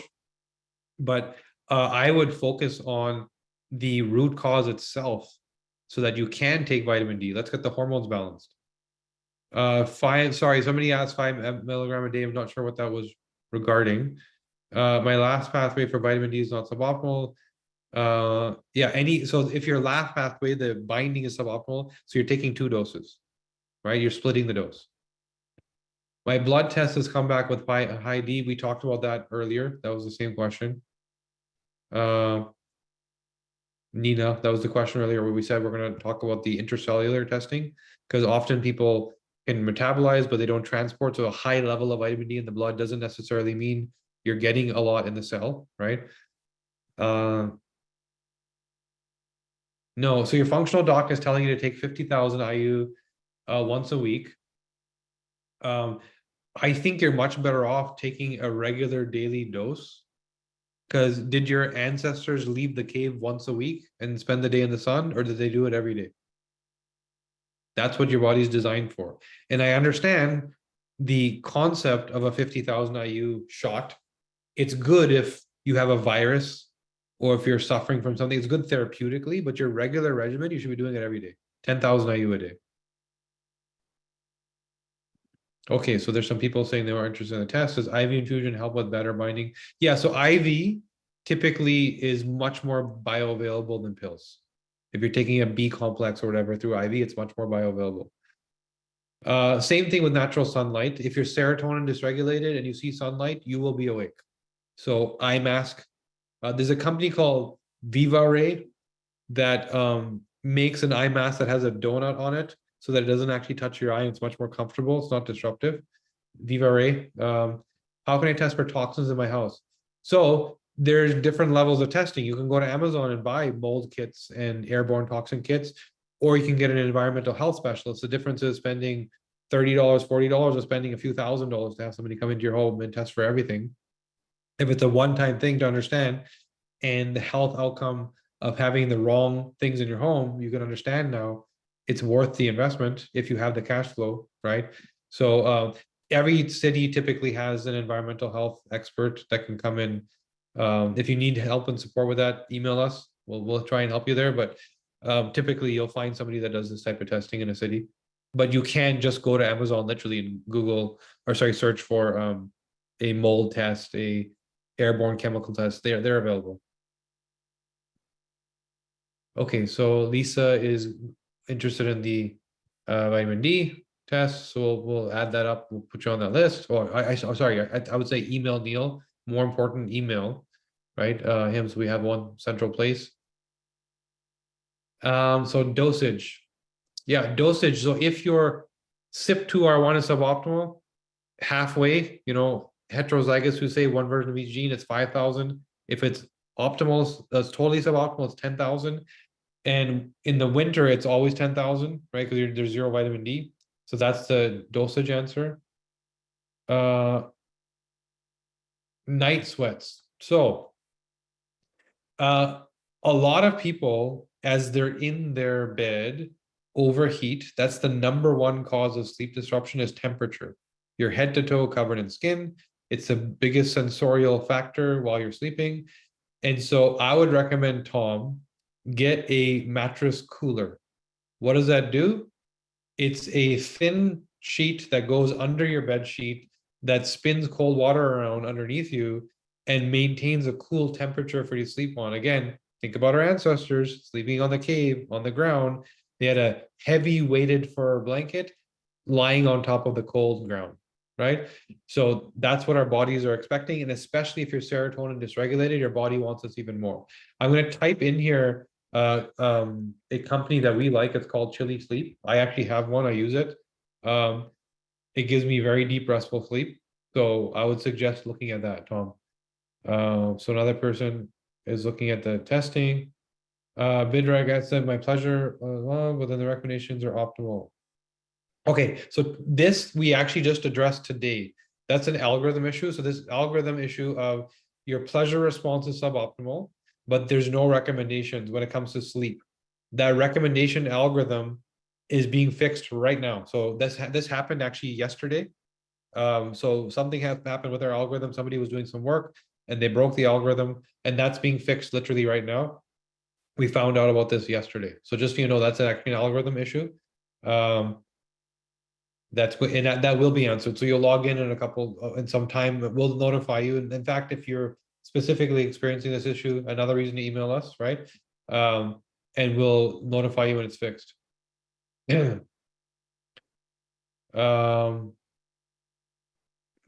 is optimal. Sorry, there's some questions that are more clinical, so I'm going to skip them and go back to them after, just to make sure we get all the sleep things answered. VDR of optimal. I'm taking more vitamin D, going to bind, or do I need binders of sorts? No, if your VDR is optimal, then you bind it optimally. That's good. So that means that you don't need that multiple dose. Vitamin D genes, what are the optimal, suboptimal results for GC and VDR? So for, well, let's start with CYP2R1. CYP2R1, AA is good, GG is bad. And then you know what's in the middle, right? GC, CC is good, AA is bad, and AC is in the middle. VDR, CC is good, TT is bad, and CT is in the middle. So there's the answer there. Also, HLA, we look at celiac and gluten response, and it's not about the individual genes. It's more of a scale. You're on one end or the other, or you're in the middle. So that's why I didn't go over it. First of all, there's no explanation needed. It's very clear. You're gluten intolerant, or you're celiac, or you're not. So it's one of three options. So that those HLA genes are a combined algorithm that then give you that output. So that you don't need interpretation. It's just you go look at the gluten report.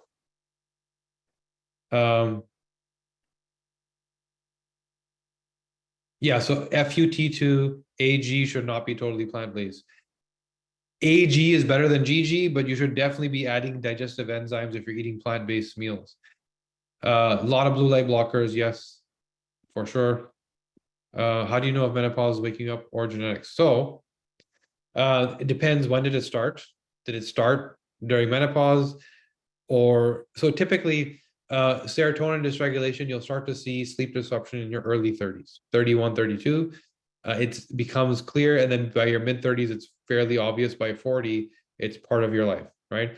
If this is starting at 45, then it's probably menopause related, and we're going to go into that in the hormone call. Another clinical one, so I'll go to that after. Sourdough bread for FUT2AG. So for that, you want to look more at the AMY1 gene. The good thing about sourdough bread, it's much healthier than any of the rye or sour breads. Typically, first of all, don't have gluten in them. Second, they're sprouted, and they're like, how do I explain? They have the enzyme activity that helps your body digest them better. So sour and sprouted breads are much, much better for you to eat than the plain unsprouted or not sour breads. And it's not about FUT2, it's more about the AMY gene.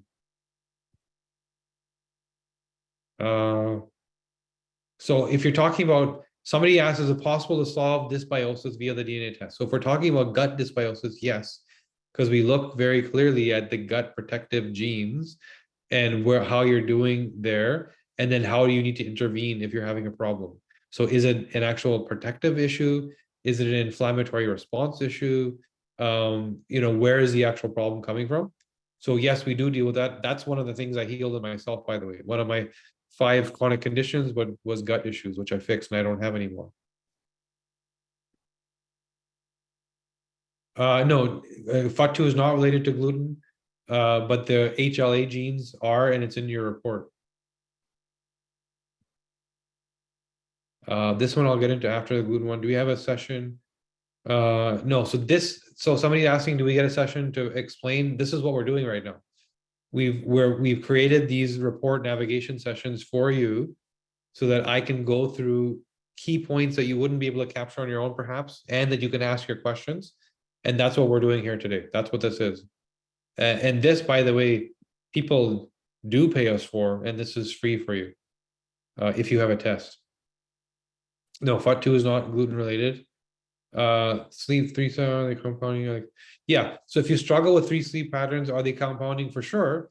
In terms of if you struggle from all 3, then you're probably not doing so well health wise, because you're you're that's that key component of a good health protocol of good sleep is just completely void. And so yeah, for sure, those they compound each other and they disrupt each other, and you're not recovering, you're not making hormones, so the next day you're not ready to sleep properly. So it's definitely a compound effect. You would want to address them all. Once you're postmenopause, so we're going to go. So the answer, bioidentical hormones, major question. We're going to go into that in the hormone call, which is coming up. And if you're in menopause, there are benefits. There's also problems, and that's why we're going to talk about that. Yeah, sorry, Janice. The naming thing, I'm not sure if that was done for everybody's privacy or not, but yeah, I noticed there's a lot of Tom Johnsons here tonight. AA means, sorry, AA means that you do a good job of producing the enzymes to break down your lentils, beans. You're doing well with that, right? Now, one thing to consider beyond what we talked about is your lentils, beans, chickpeas have lectins, which are bad for your gut, and they're sprayed with paraquats. Paraquat is a deadly pesticide which is known to cause Parkinson's. In fact, right now in the United States, there's 13,000 farmers that have got together to form a class action lawsuit against, I think it's Chevron, the petroleum company, and some other pharma company, because of their Parkinson's, which has been rooted back to this chemical. So why do I say this? Because even if you are good at this, you have to be very careful in your sourcing. You have to soak these, beans, lentils, chickpeas, soak them, let them sprout, get rid of the lectins, and you should not be eating anything that isn't organic because it's sprayed with paraquats and it's deadly. It's better to use D3 sublingual. No, D3, usually a liquid D3 is the ideal form. It's a liquid dropper, usually has K2 in it. Pretty standard stuff. Vitamin D is more of a commodity, so there isn't much difference between the different products. So just get a liquid D3 with a K2 in it. What was the third vitamin C gene? GC. If you go to your diet nutrition report, you'll see the vitamin D section, which spells out these 3 genes.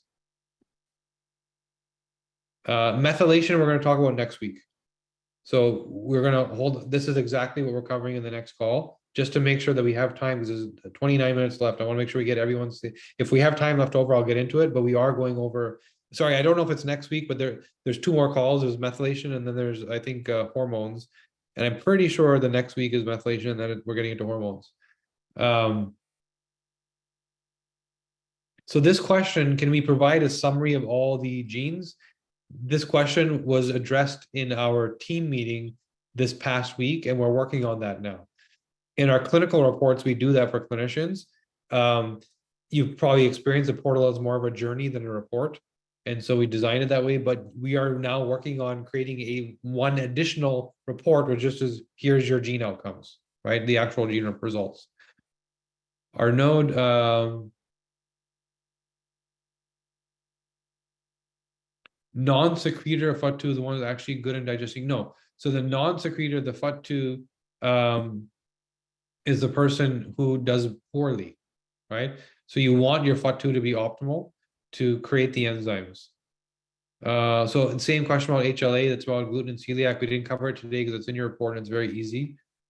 Glycine for sleep, staying asleep. I'm not familiar with that. I'm not sure if you're referring to glycine. I know what glycine is. I don't know what glycine is.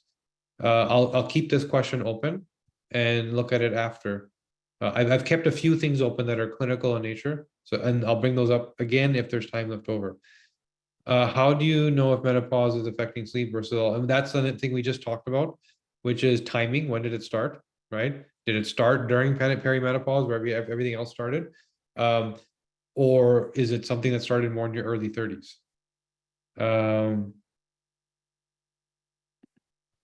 Another, no, that's not the letter. We answered this already. The letters are not consistent for all genes. Even within a gene, there's different locations we look at that have different letters. So it's about the specific location on the gene and the letters that are there. Suboptimal means that the gene is not doing the job at its maximum capacity. And in some things, that's actually a good thing. So for a woman to be suboptimal in her conversion of progesterone to testosterone is actually good. For a man, it's bad. Women don't want to make too many hormones or they become estrogen dominant. Men want to make more hormones so they become testosterone dominant. So all it means is the function of the gene is suboptimal. It doesn't do its job properly. Now we have to look at the context to understand, is that good or bad, right? Especially when it comes to mood and behavior, because it's exact same thing that is your problem. We talked about this last week. That's your kryptonite can also be your superpower based on the context. So chronic migraines, again, something we're going to talk about next week. That was one of my 5 problems. I don't have them anymore. I actually had one last week after many, many, many months because I didn't sleep properly. And one night of not just I didn't get enough sleep, but it was very disruptive, bad sleep with stress, and there was a lot of stuff going on. So I had a migraine the next day, right? So we're going to look at that next week on the detox because they're all intertwined, interrelated.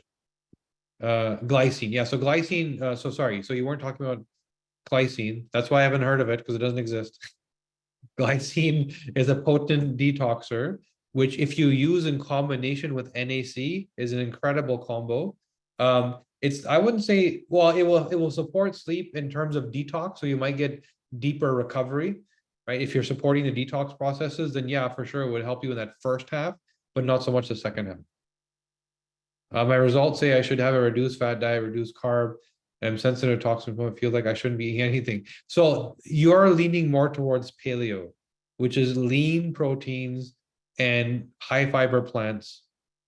You're not keto, you're not vegan, you're not whatever. You're more paleo, which is, eat your poultry and your fish, your lean proteins. And if you're eating fatty foods, you're separating them from the starch. Do not have them together. Because keep in mind, your starch takes precedence in what gets metabolized first. You later then go to the fats. So if you want to eat a steak, you're okay. Just eat it alone. Don't eat sweet. Don't eat it with mashed potatoes. Eat it with maybe some fibrous like broccolini or something, right? So overall, day to day, work on a paleo type diet, and then don't combine your fats and starches. AA is optimal version of B12 and breaking beans. Yes. Yes, exactly. Where is the report on my methylation? It's in the inflammation section. Blood levels, vitamin D are high. We talked about this already. Brain tap gave you a headache. So what are you using it for and which report did you go on? I would, like any other thing that you do, it's like if I'm starting to work out, I'm not going to try and bench press 400 pounds on the first day, right? I'm going to start with the bar and build up. So if I've got a brain tap, I just open the box up and it's my first day, I probably won't go into a 1 hour deep psychedelic light session on day 1 because I just haven't done it before. So start small, start with a minute, 2 minutes, 3 minutes, even though that's not therapeutically what they recommend. If you feel that way, let your body build up to it, right? And also make sure you're picking the right program for what your goal is. It was likely overstimulation and likely, keep in mind, the terrain, you're probably inflamed. You're probably not doing well metabolically, which is part of what we're going to fix here. So you get the terrain better to be able to receive signals of that nature and not have a headache, right? Recommendations on sleep optimizers. We actually make a product called Sleep Optimizer. It's on our website. Other than that, we'd mentioned liposomal melatonin, which you can get anywhere, and magnesium. Take magnesium. Where do we get BrainTap? Go to the BrainTap website. We don't sell it.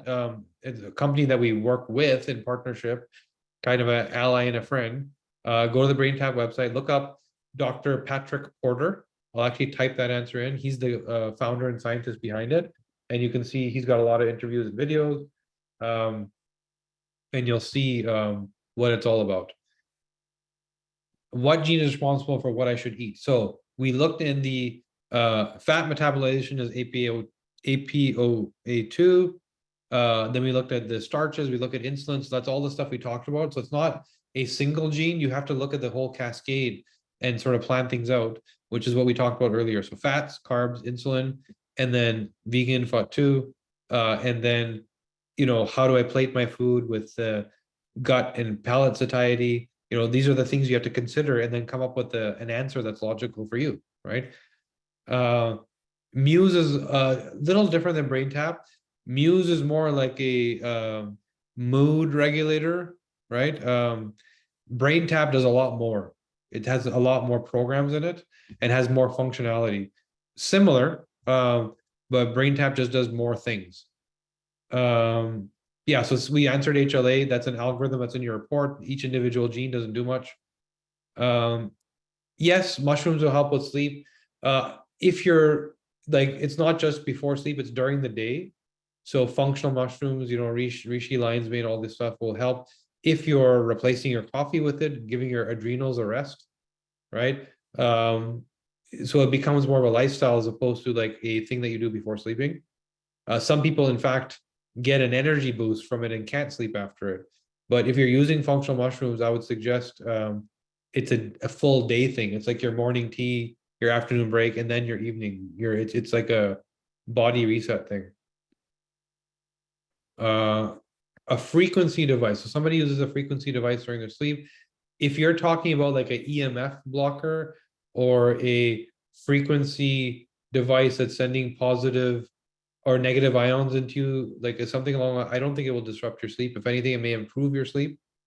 If you're talking about sending positive energy into your body, you may actually, if you have a frequency device, you may want to look for a frequency that mimics grounding that might actually improve your sleep and replace the grounding you're not getting during sleep, right? I fall asleep fast and start early. If someone wakes me, it startles me into grasping, then I have difficulty going back to sleep. That's cortisol. So when you get startled, so you're sensitive to stimulus, it may be a serotonin thing, and then you're shocked, and then you can't go back to sleep. So your body, when you wake up, deploys cortisol to give you what you need to start the day. And it's very hard to sleep after that. So you have to deploy a sleep regimen to go back to, you have to start over again, which is sit on the edge of your bed and do some deep breathing, just close your eyes and in through the nose and out through the mouth and signal to your body that I'm not done yet. I'm going back to sleep, right? You got to reverse that cortisol response. So that's what's happening is cortisol gets deployed when the shock and your body's trying to keep you awake because it thinks that a lion's attacking you. That's literally what's happening. What does ApoE panel come on different? We're covering that next week. So ApoE is part of the chronic disease and immunity and inflammation thing we're covering next week. But in general, ApoE 3-4 points to, oh, sorry, the question was, why did you get a different result? So we get this question a lot. So most genetic testing isn't that accurate because they're testing for too much. So remember, most genetic testing companies are data collection companies to sell data to some pharma company or somebody on the back end. So they're testing thousands and thousands of genes. We only test for 100 or so that actually matter, right? And so when we test, it's way more accurate. And we find often there's certain genes where somebody says, hey, I did this test online, 23andMe, for example, and your result was different. What's wrong? Well, because we tested for 100 genes with precision and they tested for 5,000 because that's what the data buyer wanted. There's a well-known doctor named Dale Bredesen. Some of you may have heard of him. He reverses Alzheimer's. And in his book, he straight out says that I don't use those commercial tests because they're only 65% accurate. So we sequence the entire ApoE gene. It's a very intense test. So that's the answer there. You'll also see this in the serotonin gene, where we're testing for an indel, an insertion or deletion. You'll see variability between our outcome and other people's outcome because the accuracy isn't there when you stack a bunch of data. Genetic sequencing isn't as advanced as you think it is. There's some fine tuning still in the lab. Ashwagandha is a main ingredient sleep but it's a nightshade. Avoid all nightshades. So ashwagandha, the main ingredient is actually GABA. That's the thing that gets you into that state. And the combination. So keep in mind, there's something to be said about individual ingredients, and there's something to be said when you combine them. The outcome is different. And so these formulations aren't about us taking a bunch of stuff and throwing them in a pot. It's about understanding when you have this dosage of each one of these things and put them together, what is the outcome? And it's very different than if you were taking them apart. And so I would suggest you still try it, because on our science team, there actually is somebody that has a nightshade intolerance that does not have a problem with sleep optimizer. And it may have to do with the combination. Again, you have arthritis, so we don't want to cause you pain. But I would suggest that this isn't going to be a problem. Try it one night and see. If you'd like, email us. We'll even send you a little sachet sample for you to try, right? Again, drop an email saying, I'm the person with the arthritis on the sleep. How do I get a sample? Let's see. We'll test it out for you.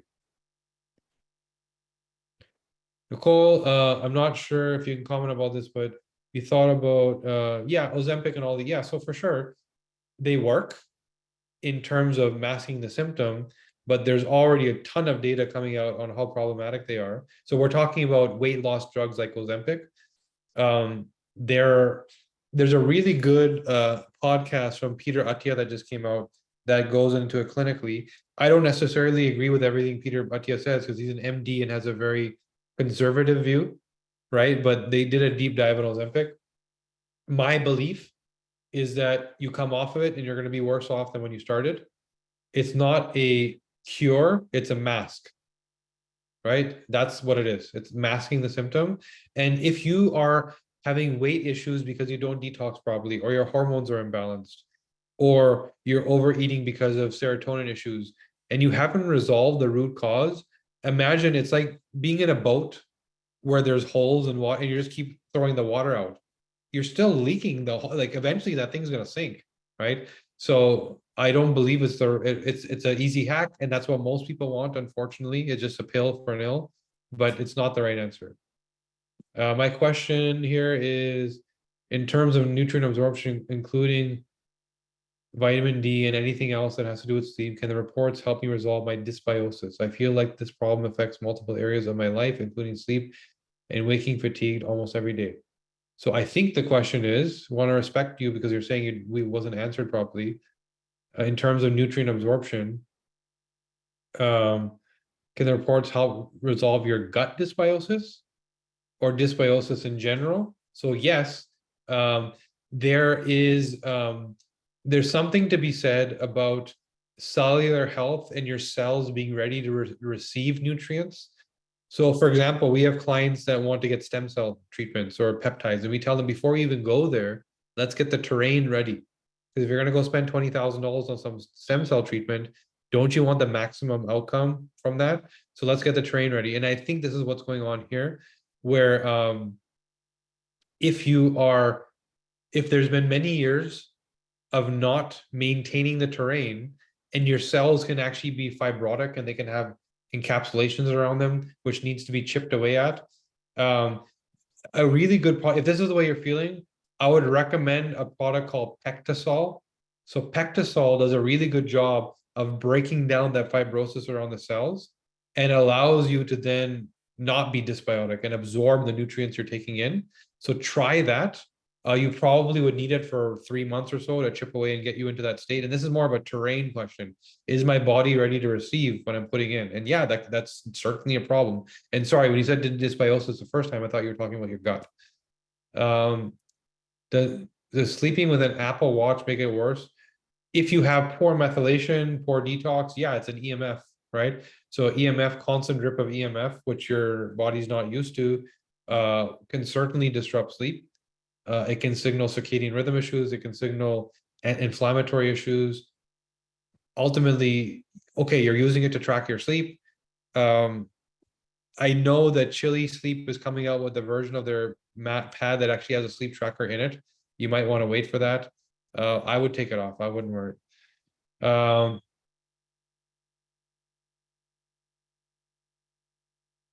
Okay, so someone wakes up at 3 a.m., feels good, slept 6 hours, gotten up 4 times to use the washroom.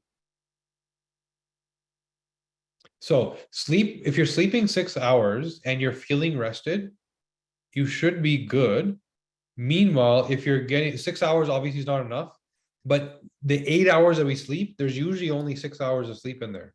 So you may be getting it all. I would suggest two things for you. First of all, a sleep tracker to see, are you really actually sleeping 6 hours? Right? If you're not, then we need to figure out ways to elongate your sleep, which will probably require some coaching and work.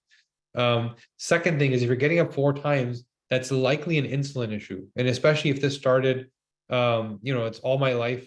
So I would look at your TCF7L2 gene, TCF7L2, your AMY and starch response, and see how your insulin response is working. A lot of people that get up in the middle of the night, it is if the multiple, I got to go to the washroom, has to do with that. So check that out. If it's not that, I would suggest you get into coaching. It probably needs a deeper dive. No, so again, so just to answer this, do I recommend 6 hours? No, we recommend 7 to 8 because that's how long it usually takes to get 6. And to really know the answer, sleep tracking or a ring, which doesn't have the constant threat of the Apple Watch, which is, bigger battery, bigger everything, right? Or the Chili Pad sleep tracker, which I think is coming out soon. So someone has the BDNF issue.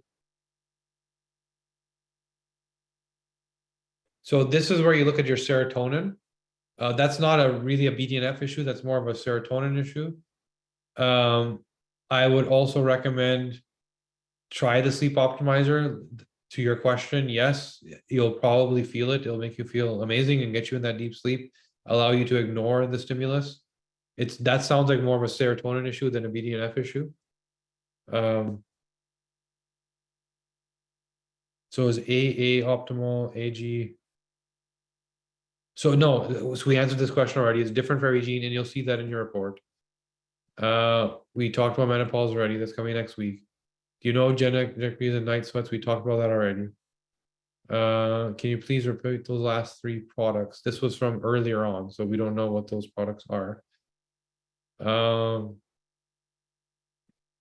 I do all the food behaviors I'm supposed to. You didn't mention microbiome affecting it. So microbiome, your gut microbiome and your flora, if your GSTM1 is off and you're not able to protect your gut from toxic threats, it's certainly going to affect your microbiome.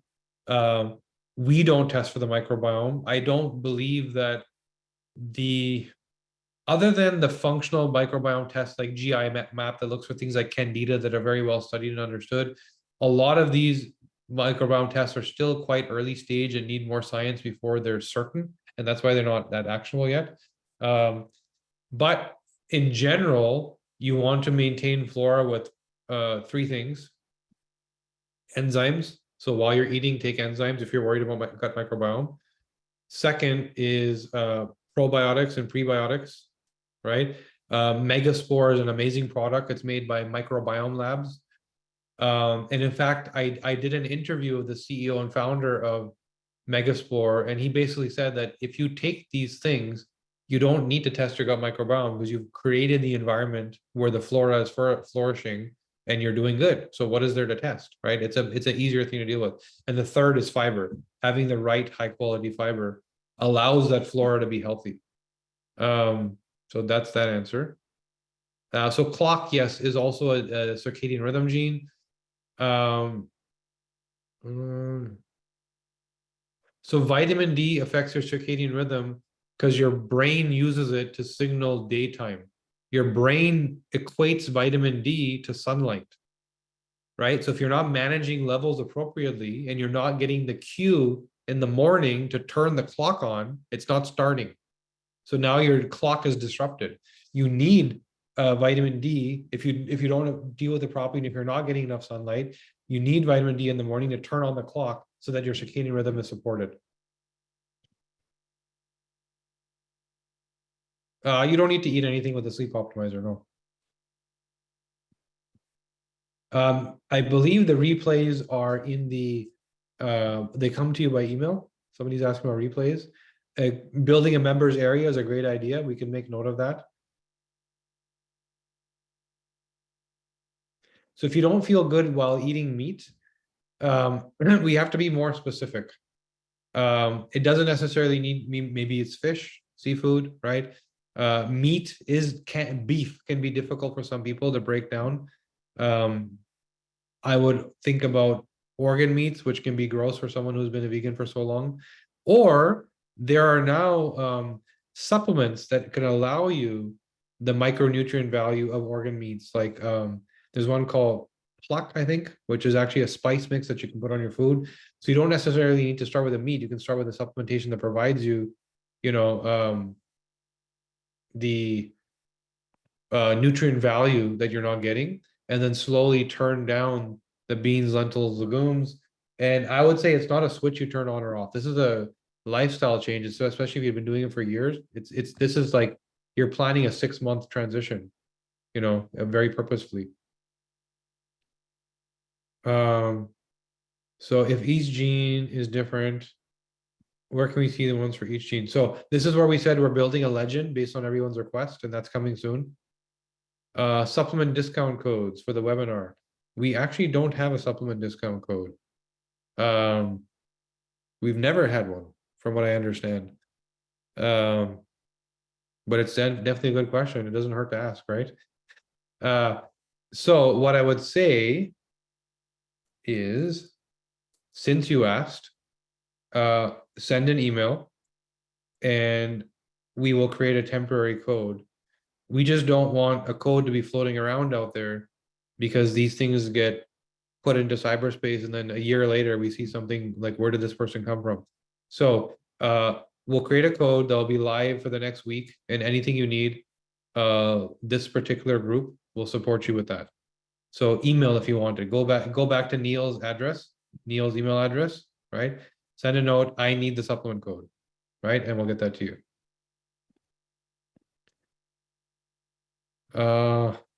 How can my functional medicine doc? So you get the replay in your email. You can forward it if you'd like. Oh, sorry, for next week. You want them to attend live? If you want them to attend live, I think they have to go to our email list and subscribe, which is on our website, to get them to subscribe to our email list. Lemon water does not really have calories in it, so no. The thing that breaks your fast is calories, not minerals. So yes, there's calories in lemon, but hardly enough to break a fast.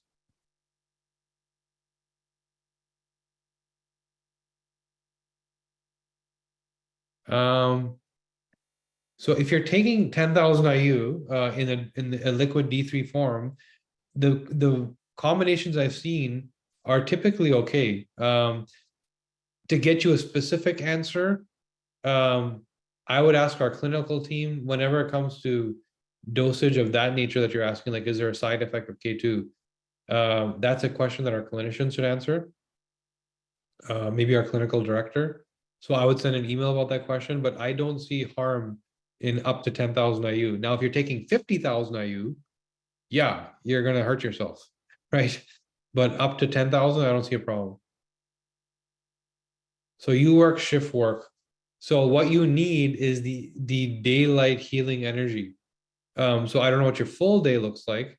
You're 3 to 11 p.m. So I'm guessing you're waking up sometime just before 3. You need to be outdoors at some point, and ideally ground yourself at some point. You need that daylight energy. 11:30 isn't so bad, right? Because you're still awake during the day. But we're talking about people that start their day at midnight and sleep at 7. There's some musicians we deal with, like celebrities, that do that. It's crazy.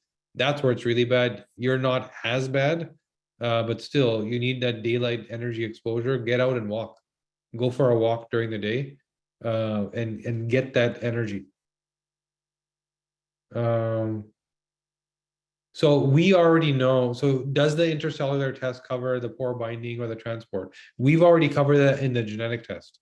Now the test will tell you where you're at. So we already know how bad it is. Or sorry, we already know how your body functions. Now we're testing how bad it is. So we already know that in the genetic test.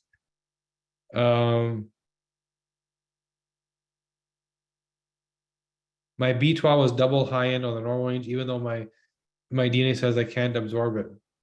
So that's exactly what we're saying. You're taking a blood test, and there's too much vitamin B in your blood because you can't absorb it. So we're saying the same thing, right? So you're double high over the normal range because you're not metabolizing it or using it. So you probably need a different version, whether it's sublingual or adenosyl or some kind of different version. So we're saying the same thing. You're not utilizing what's in your blood. Do you have any dosage recommendations for active vitamin A for people with suboptimal vitamin A genes? Yes, it's actually in your report. So I'm going to go to, one sec. I'll try to quickly go there because I know we've run out of time. We'll keep going for anyone that's still here.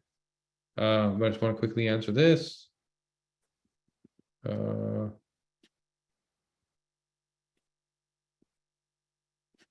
are we?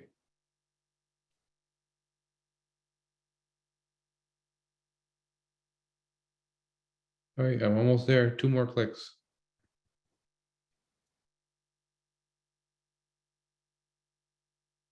Just looking at the micronutrients.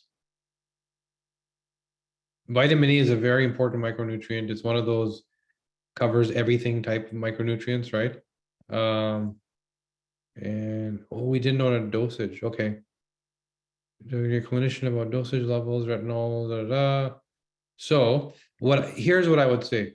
So the dosage of vitamin A that's going to be listed on the bottle that you buy is probably going to be a dosage for assuming that you do the job properly. So if you are, like we say for zinc, we double it if you're in the middle, and we triple it if you're and the maximum suboptimality. So I would say if your vitamin A middle, 50% increase, and you're fully suboptimal, double it.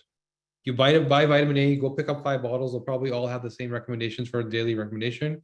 But if you want to be precise for you, considering other things going on in your genome, email us. We can set up a coach call.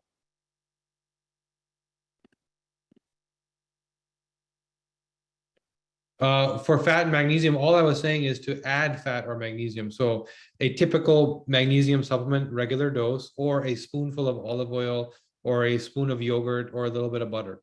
So fat helps. D3 is fat soluble. So you want to have it with fat. So literally a spoon of olive oil with your vitamin D, and it makes a world of difference. If you're fasting and you don't want to do it, then you can use magnesium. Chili feet, thermal regulation. There's a gene called UCP1, and it determines thermal regulation. So if you have chili feet, it's usually a sign that your UCP1 gene is off and that you don't thermoregulate properly. The important consideration there is that you will store unnecessary fat if your feet are chilly. So the outcome or the solution is you need to stay warm, which means you have a blanket, a coat. Don't listen to the people that are calling you weak because you're cold. Cover yourself up, or else you will store unnecessary fat. Did night for years with 70% of the dark.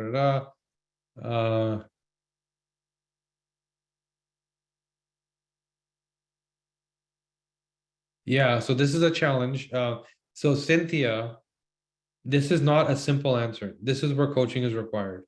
This is where it's not just this, it's everything else you're doing, right? So this is somebody spending some time with you to build a plan. It's not a simple answer. There is an answer for sure. It can be worked on, but there's other things to consider. I can't just say, go do this, go take this, here's what you should do. It's work. It's how do we, because this is your livelihood we're talking about. So how do you maintain that when it's so misaligned to our circadian rhythm and clock? So I would say this is the exact type of question. A lot of the other questions, I just answered them. This is the type of question where I would say you should consider coaching. It's not a simple answer, right? It requires work on all aspects of everything. Liquid D3 is usually easier to metabolize. And also, if you're taking a pill, it's like taking 10 pills because you need 10,000 IU as opposed to 10 drops, right? Cold water is good for the brain. It's good for fat burning, but it's really good for mood in the brain and neurogenesis. It's in general good for reducing inflammation, but it really helps you burn fat off your belly. Sauna will definitely help with your sleep if you do it in the evening. So sauna in the evening, like after you're done work, will really help with your sleep. It boosts BDNF and helps with circadian rhythm. Can you repeat what to take for serotonin, 5-HTP or Sleep Optimizer, the product that we make? Can you repeat optimal gene pattern be for plant-based? Optimal is the FUT2 gene. I'm going to type it in here. FUT2AA. That's optimal.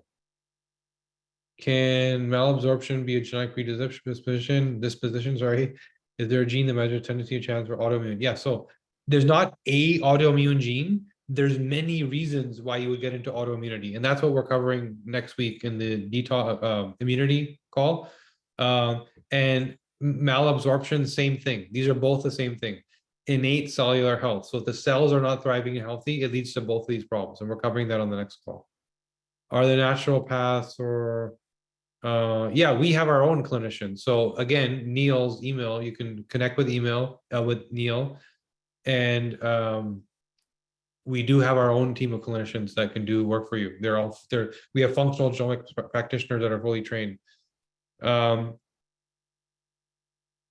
toxins in protein are carcinogenic, meaning that if you overcook and blacken your protein, which is very typical, or if you store your cooked meats for too long and they become histamine creating. So really the concern is don't char your meat. A lot of people barbecue things and burn them. That black portion is highly carcinogenic. And if your gut detox isn't armed well, it's going to make you sick.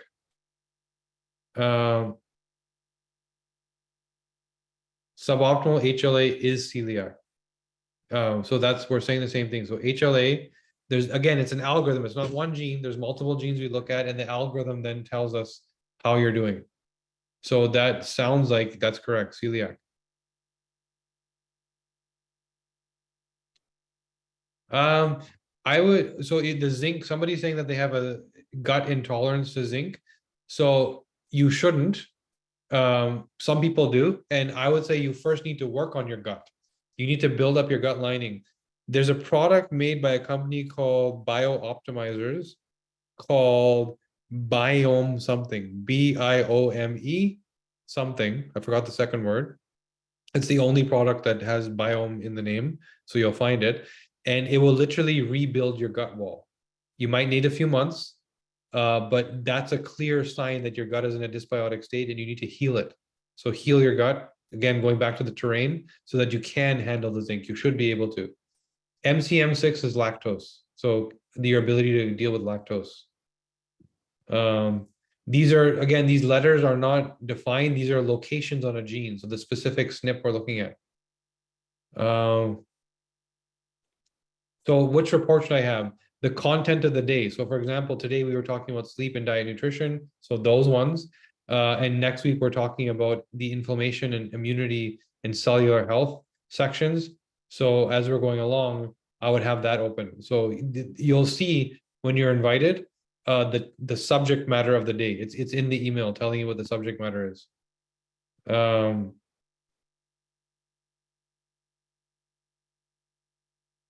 So there's two different things. So your FUT2 is AG and it says I do good with B12. But I have suboptimal.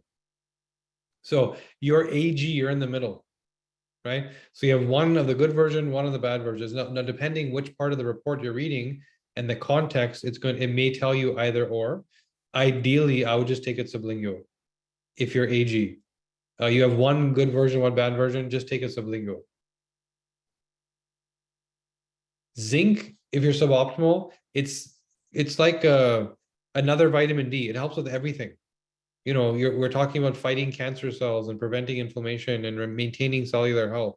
It's a thing that you have to have, right? So it's one of those key chronic disease prevention micronutrients. It does many things, not one simple job in the body. It does many things.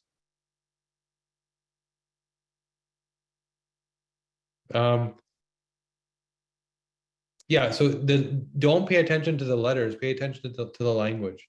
So remember, we have to report, here's the gene, here's a SNP, and here's the allele. The TT is called the allele, the version. But those alleles, there's thousands of them in a gene. So depending which allele we're looking at, it could be an A, a G, a T, and some places the T is good, some places C is good. So ignore that and read the commentary. Don't worry about the letters. You don't need to know.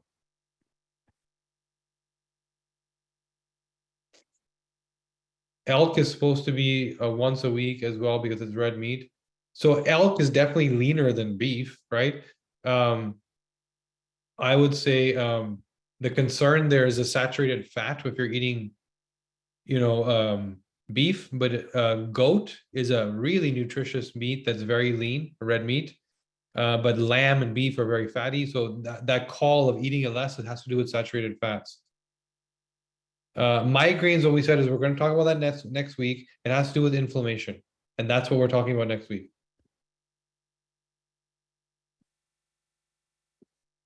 Okay, somebody already answered that.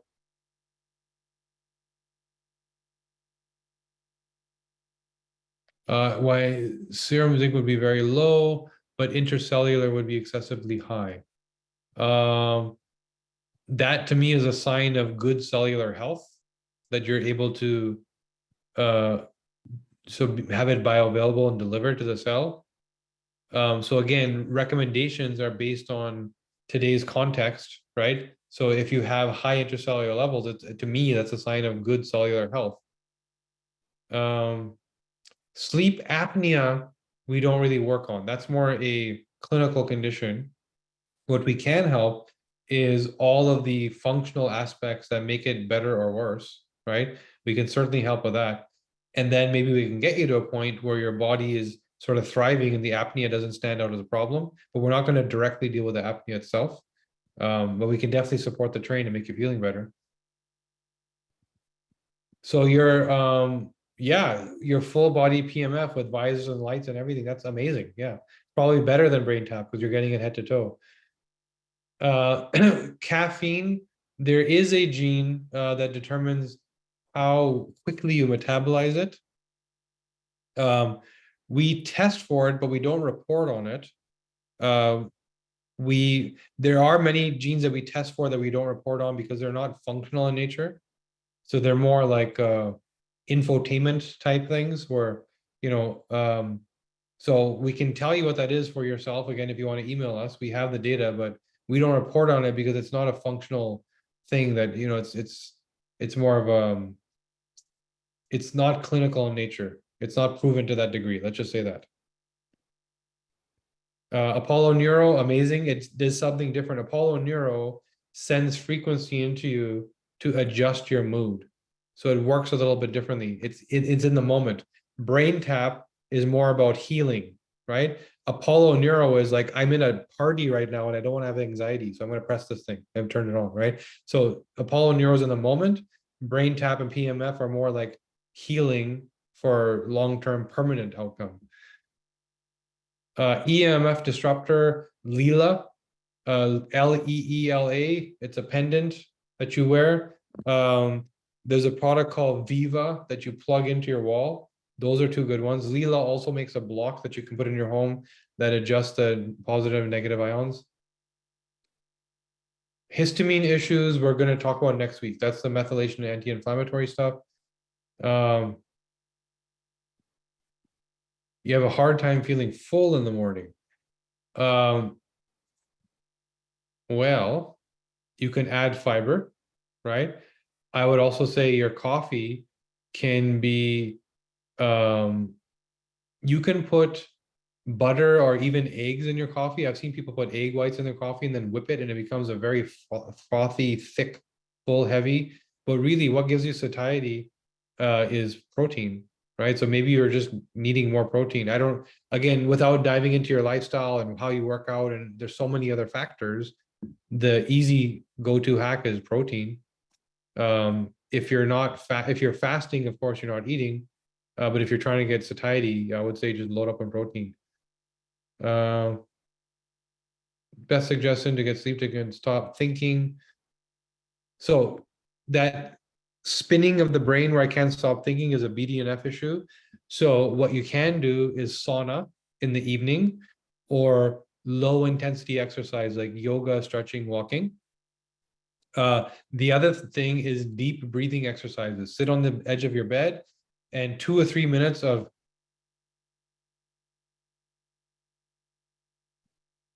and you're doing that for 2 or 3 minutes, also a BDNF booster, and that will help you stop spinning. The last thing is your brain is seeking resolution. So something as simple as opening a notepad and writing down, I'm going to talk to this person at 10 a.m. on Thursday, helps your brain signal resolution, even though you didn't resolve it, and allows you to stop thinking about it. We talked about Apollo Neuro. Had my blunt draw, ApoE results are 3T, how is your third? Yeah, same answer as that we have, our technology is this year's technology. Our lab and line was built this year. It's the latest, most advanced tech, right? So it's going to be the best sequencing you can get. We work directly with Illumina, who's the #1 sequencing company in the world right now. And we look at it a lot more comprehensively, and we're testing for a lot less. So I would say that wherever you got tested, it's likely the same same type of algorithms, but we did it this year with 2023 and 2022 tech, which is the latest and greatest, which is more refined. Which diet would you recommend for high levels of fats?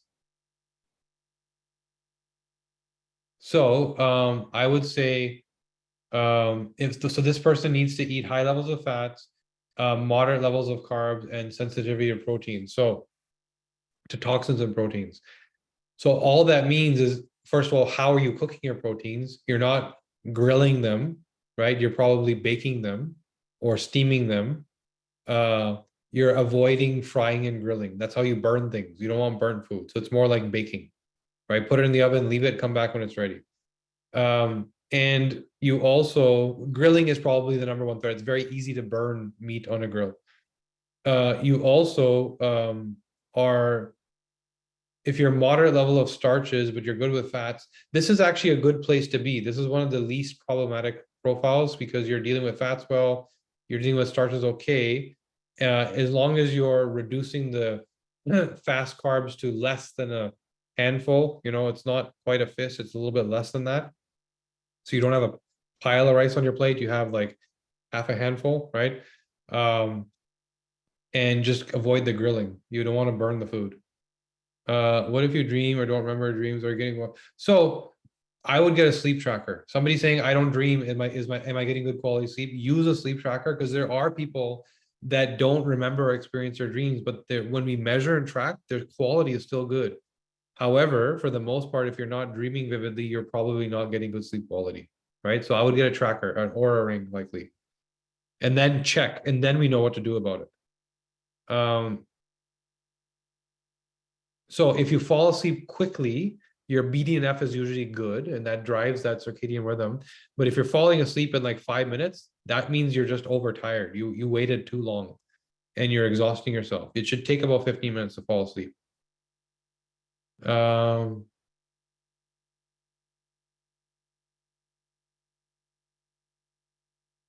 The ApoE is in the cardiovascular section, which we're looking at next week. So somebody's asking how they find the 3T versus 3,4. It's in the cardiovascular section.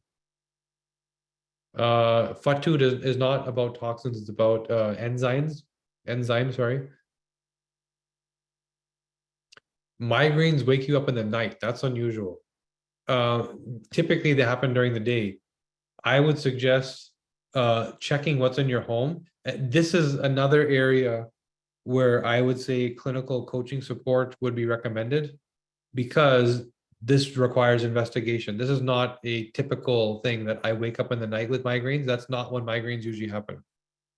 So migraines are something that can be fixed. The way you're describing it is unusual. And I would highly, highly, highly recommend that you talk to us about working with coaching, because you should not be experiencing that. There's something bigger driving that you need to fix, but it requires work and investigation. I would recommend you drop an email to Neil and talk about coaching.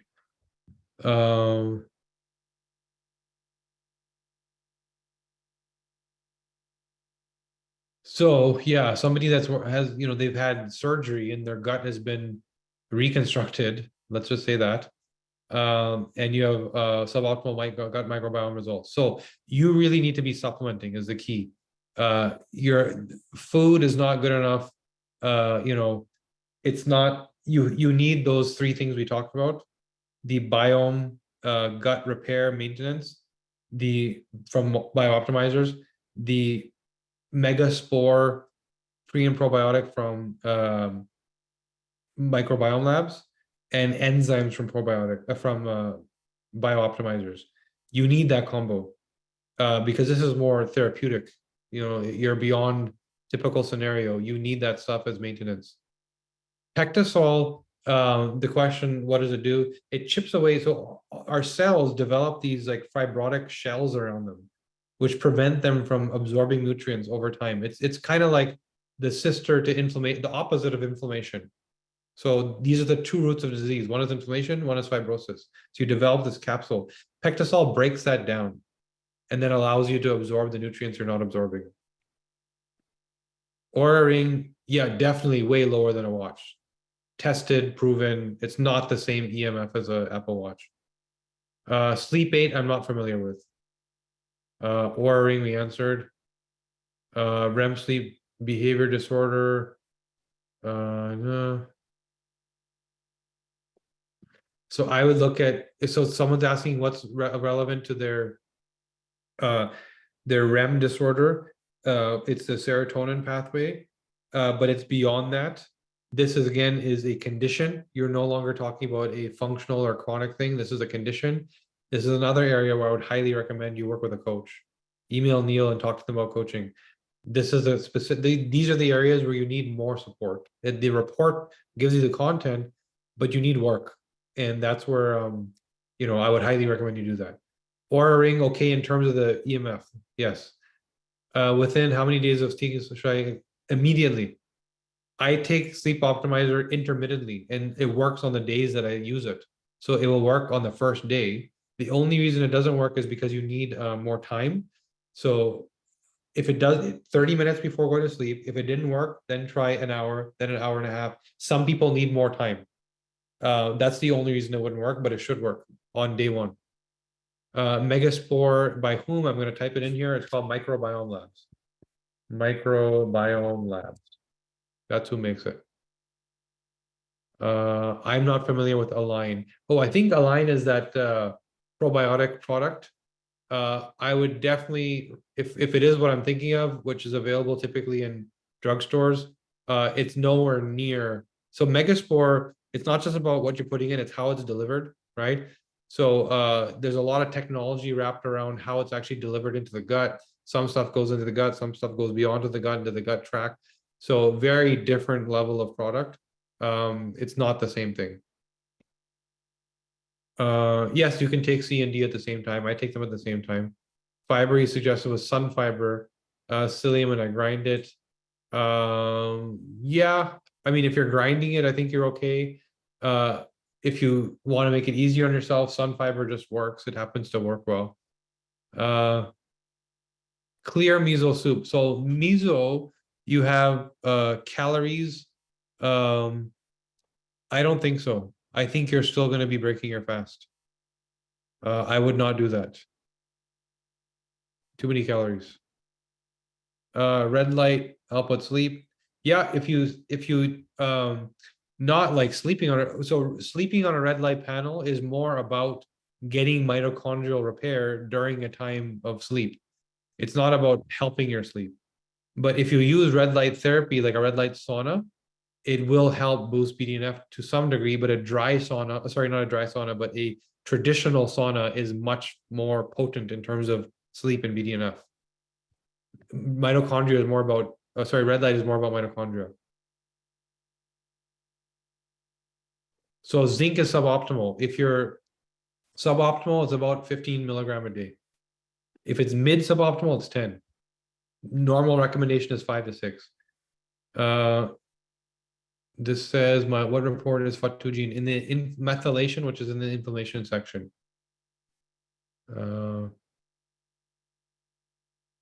Yes, FAT2 is in the methylation report, which is on inflammation. I never understood that the liver is detoxing us and animals isn't full of toxins. So what we're saying is the way that animal foods are eaten is they're cooked, right? And we often char them. And that blackened charring of meat is highly carcinogenic. So meat is amazing. There's people that use carnivore diets to heal all inflammatory and autoimmune conditions. It's when we char them and blacken them, that's the problem. That's what we're talking about. Bryce told me to take because of my genes didn't feel different. Why?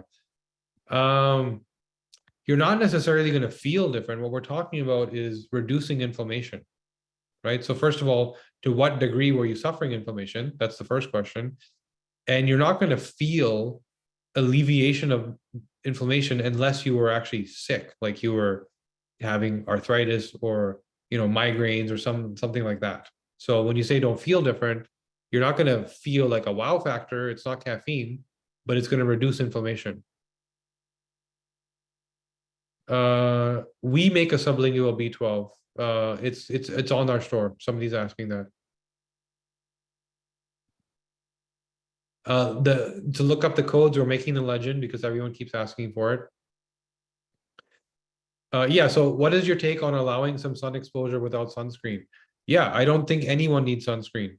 Sunscreen is because when you go out in the sun, if you're healthy and you're not metabolically unhealthy, your insulin levels have been managed and you're able to make melanin, when you go out in the sun and your eyes see sunlight, there's an immediate trigger of making melanin, which is what protects you from burn, right?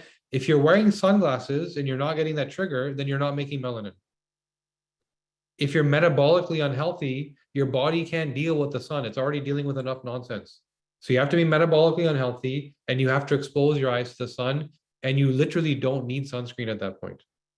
Sunscreen is a mask to how sick we are.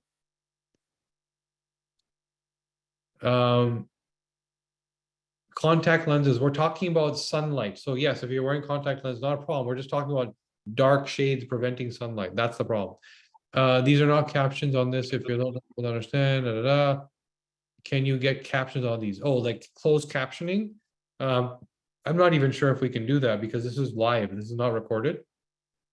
Potentially on the recording, we may be able to, if we use a AI. Neil, that's a note that we can use to improve this, but I don't think we can do it live, but probably on the recording, we can use like a Otter AI and have it track. Yeah, synthetic vitamin D. So that's why we say to use a D3. If you're taking in retinol with vitamin D and storage, vitamin D is not most important as active vitamin D. So if you take an active D3, that's usually the best option. So a D2, a synthetic, something that needs to be converted, doesn't work for a lot of people. So yes, just take an active D3 and add zinc. In my zinc profile, no, zinc is once a day, 10 milligram once a day for you. Belly fat, there's many reasons why you could get there. That's another thing that I would say requires a coach because there isn't a single answer. It could be toxins. Maybe your body needs fat to store toxins. It could be hormones. Maybe it's an estrogen problem. It could be an emotional problem. It could be stress. It could be cortisol. So there's many, many reasons why your belly stores fat. There isn't a single answer, but we do know all the answers. That's where I would highly recommend, for example, the genomic discovery program where we solve a problem. I would work with, we have a coach named Justin Harris, who was amazing in this. He just finished doing, I think, about 50 weight loss programs for a bunch of people. There was a partner that we had partnered with. So I would highly recommend for this person that's asking, what about belly fat? Get into the genomic discovery program. It's not easy to just single answer that.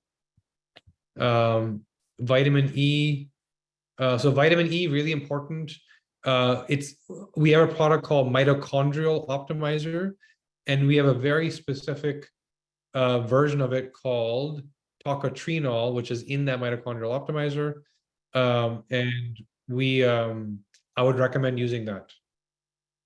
Yes, biome breakthrough, that's it. Can you have too much zinc? Yes. So take the recommended amount in your report. Do you test for B12? We test for the genes that metabolize it. So MTR, MTRR, FUT2, and that's what we're talking about next week.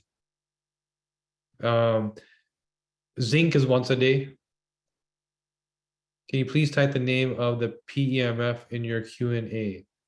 Of your PEMF in the Q&A. So there's a couple brands. There's a company called Therasage that makes EMF devices.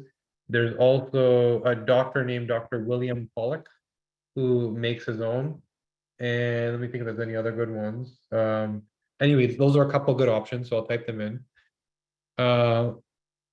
What do you suggest if you've been on antibiotics? Okay, if you're on antibiotics and you want to build your gut back, go to BioOptimizers and get their gut restore package. It's like 3 or 4 supplements get together. You can even get on the phone with one of their coaches and they'll tell you what to do, but they have a gut restore package. It has like the biome breakthrough enzymes. It has like a package of a few things together. Do that. There's something called P3 something. Neil, I think you know the name of it. I think it's called P3 something. I would take that product also. Neil can type it in. He knows the name. I know he knows it. P3OM. There you go. Mary beat you to it. True Kava, I think, or True Vega. I'm not familiar with True Vega. I've not seen that.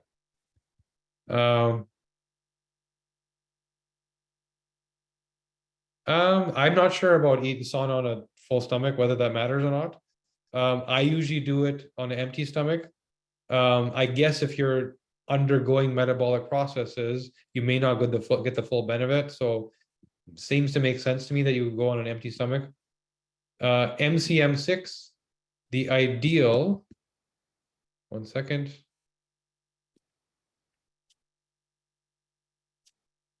It's in your I think it's in the system summary. Sorry, I'll get back to that 1 second. I'll just quickly answer all these and I'll go to the MCM6. Or it doesn't seem accurate, making it for now. So some people say that Aura is about 85% accurate, right? So it's one of the best options we have. If you're using it consistently over time, you can see the trend clearly. If you're looking at a single night, it may be difficult to call. So I would say use it for a couple months to really understand yourself, and that data pool starts to normalize itself, right? A single night, yes, if it's 85% accurate, you need multiple nights of data to get to the real answer. Coaching is from $1,500 to $8,800, depending what you need. We also have a telemedicine portal where you can engage as a actual clinic, so you can switch over to us as your full-time clinician, which we may be able to manage even through your insurance. And then we have a subscription program, which is there's three different products, so they're in the range of $100 a month, and they all do. They're not as prescriptive and deep dive on the genetics. They're more about the behavioral change. We have a few questions left here. I'll try and plow through them. The migraines at night thing, again, coaching, highly recommended, but we're going to cover that next week. Would I consider being your coach? So, whoever is on our team was trained by me, but also trained me. Keep in mind, the coaches that work for us know things that I don't know. And that's why we pair them. Like, why did Justin just finish doing 50 weight loss people? Because he knows more about than I do. So we're very careful about who's on our team and what their knowledge bases are. Yes, I can do coaching. It's not the most economical. I'll typically do it when it's, a partner that we're working with, a business partner type thing, and it's not the most economical option. It's possible, and just email us and you can find out about it. Migraines is a night. So there's a lot of people with migraines at night. We're going to cover that next week. I'm not familiar with the SIBO and Pectisol. We do know the Pectisol people, like the founders and all those people. So if you want to email us the question, we can connect you with exactly who to talk to. In fact, coincidentally, they had emailed me today about some issue. So whoever's asking this question, email us and we can connect you to them. I don't know that answer. BioOptimizers makes many gut products. There's P3OM, which is more of a responsive, Like let's repair, like I have a gut issue, I ate some bad food, biome, the repair tool, and then they have enzymes to eat with your food. And they're all amazing. Migraines certain to be a cluster headaches. So somebody at Cleveland Clinic was able to resolve those headaches. Yes, copper is another important one that should be daily. We don't get enough. Another one of those super nutrients that fixes everything. So yes, you should be taking it, and you can take it with zinc. It's fine. In fact, you should be taking both. There's a lot of products that actually combine all of these minerals in them. No, I'm saying the liver detoxes us in animals. Why do we want to eat the liver? Oh, so it seems like a dirty organ. It's not. It is one of the most nutritious foods on this planet. Yes, it detoxes us, but the toxins are not in the liver. It sends them out of the body. You poop them out, you pee them out. Liver is truly one of the most nutritious and powerful foods you can eat on this planet. There's very few things that beat it. It is not dirty at all. It's a detox tool, but it's not toxic. Very, very clean, super rich in nutrients. Supplement to repair gut biome balance and biotics research. They are biome. Sorry. We're talking about bio optimized, which I'll type in here. Again, we're not affiliated in any way. I'm just telling you the products we believe in. Bio optimizers. Go there and look at their products. We do not carry vitamin A. No. Zinc is in the micronutrient section of the diet section. Vitamin E is not covered.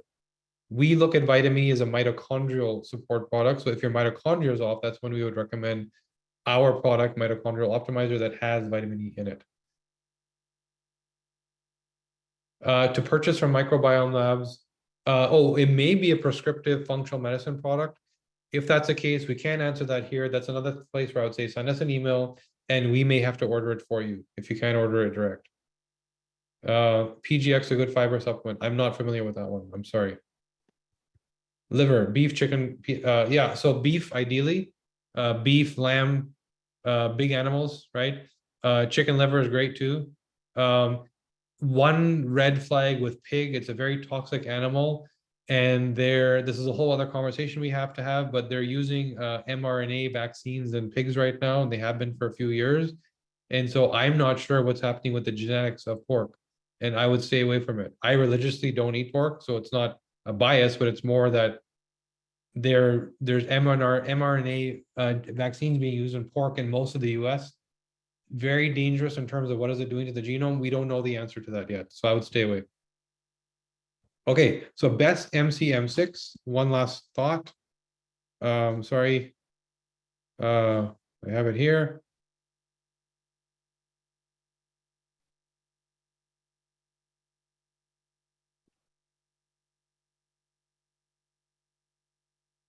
Okay, I'm looking up MC-M6, and then we'll close down. Where are we here? AA is the ideal version according to the SNP that we look at, and GG would be the suboptimal version. Okay, so there were some clinical questions about sarcopenia, Jorn's syndrome. These are things that we have to answer clinically. They're hard to answer without talking to you, so I would email about those. Vitamin E would be an indicator of microbiome being compromised. What would be an indicator of mitochondria being compromised? Energy. And I'm not talking about like coffee energy. I'm talking about sustained resilience. I'm talking about your ability to fight a virus, your ability to be available mentally and cognitively. So how your vigor, right? That vitality, those are signs. So there you go. We are only 38 minutes over. But anyways, some great questions. We want to make sure we got through all of them. And for anyone, I'm going to leave this open here. because the questions were answered in the Q&A. So anything that I typed is in the Q&A. So we're going to close down the call, but we'll leave it open so you can go into the Q, because I see some people asking about, Dr. Pollock, etc. Yeah, so that's in there. Whatever I typed is in the Q&A section, so you can read it in the answer. So, all right, guys. So there you go. That's sleep and that's diet. There's obviously, we can keep going. There's so much more. We can spend another 3 hours if you want, but we tried to cover what we think was important, things that we know that you may not see in the reports, give you more value from the reports. We're going to keep going, and we're going to work on hormones, detox, chronic disease, immunity, inflammation, all that stuff next. And there we go. So thank you guys again for attending. We will leave this open for a little bit, just so that you have access to the Q&A in case there's anything you missed, because there's answers in there. Not a lot, but some of them were answered in writing. And again, we'll drop Neil's email in here. Anyone that wants to understand coaching, the vitamin D stuff, we will get you a group together and we'll see if we can order that testing. No promise, but I'm pretty sure we'll be able to find it. And to all the thank yous, you're welcome. It's our pleasure. We know we needed to serve you and give you the most value we could. And so that's why we're doing this here tonight. Anyone that has questions beyond what we're talking about, I would highly recommend you can understand just from listening tonight, there's so much that we can glean from the genetic results we have. So if we're doing this personalized for you, on the coaching side, there's a lot more that can be done than what you're seeing in the reports. So if there are questions, like some of the things we've been seeing, I would highly recommend connect, find out about that, see if there's a way we can add 10 years to your life. If there's a way we can make you feel the way you want to feel, we can remove the bad that you have that you don't want anymore. So take a look at that. So again, guys, thank you so much. Good night. We'll leave this open for a few minutes so you can look up whatever you need to look. Oh, and of course, yeah, someone just mentioned the book. So our book has been released, The DNA Way. I'll just quickly type this in here, theDNAway.com, anyone that's interested. Some of you have read it already, which is amazing. So go to theDNAway.com if you want. It's kind of this discussion put together, the body in a book. It's me going through my journey. We are blessed to have a publisher work with us. And now it's out there for the world to see. So there you go, guys. So good evening. We'll leave this open for a few minutes and we'll see you next week. Your genetics are a phenomenal thing. A 40-year-old person who looks and feels like they're 28. Your genetics are a phenomenal thing. A 40-year-old person who looks and feels like they're 28 isn't because they left things to chance. They're doing things differently.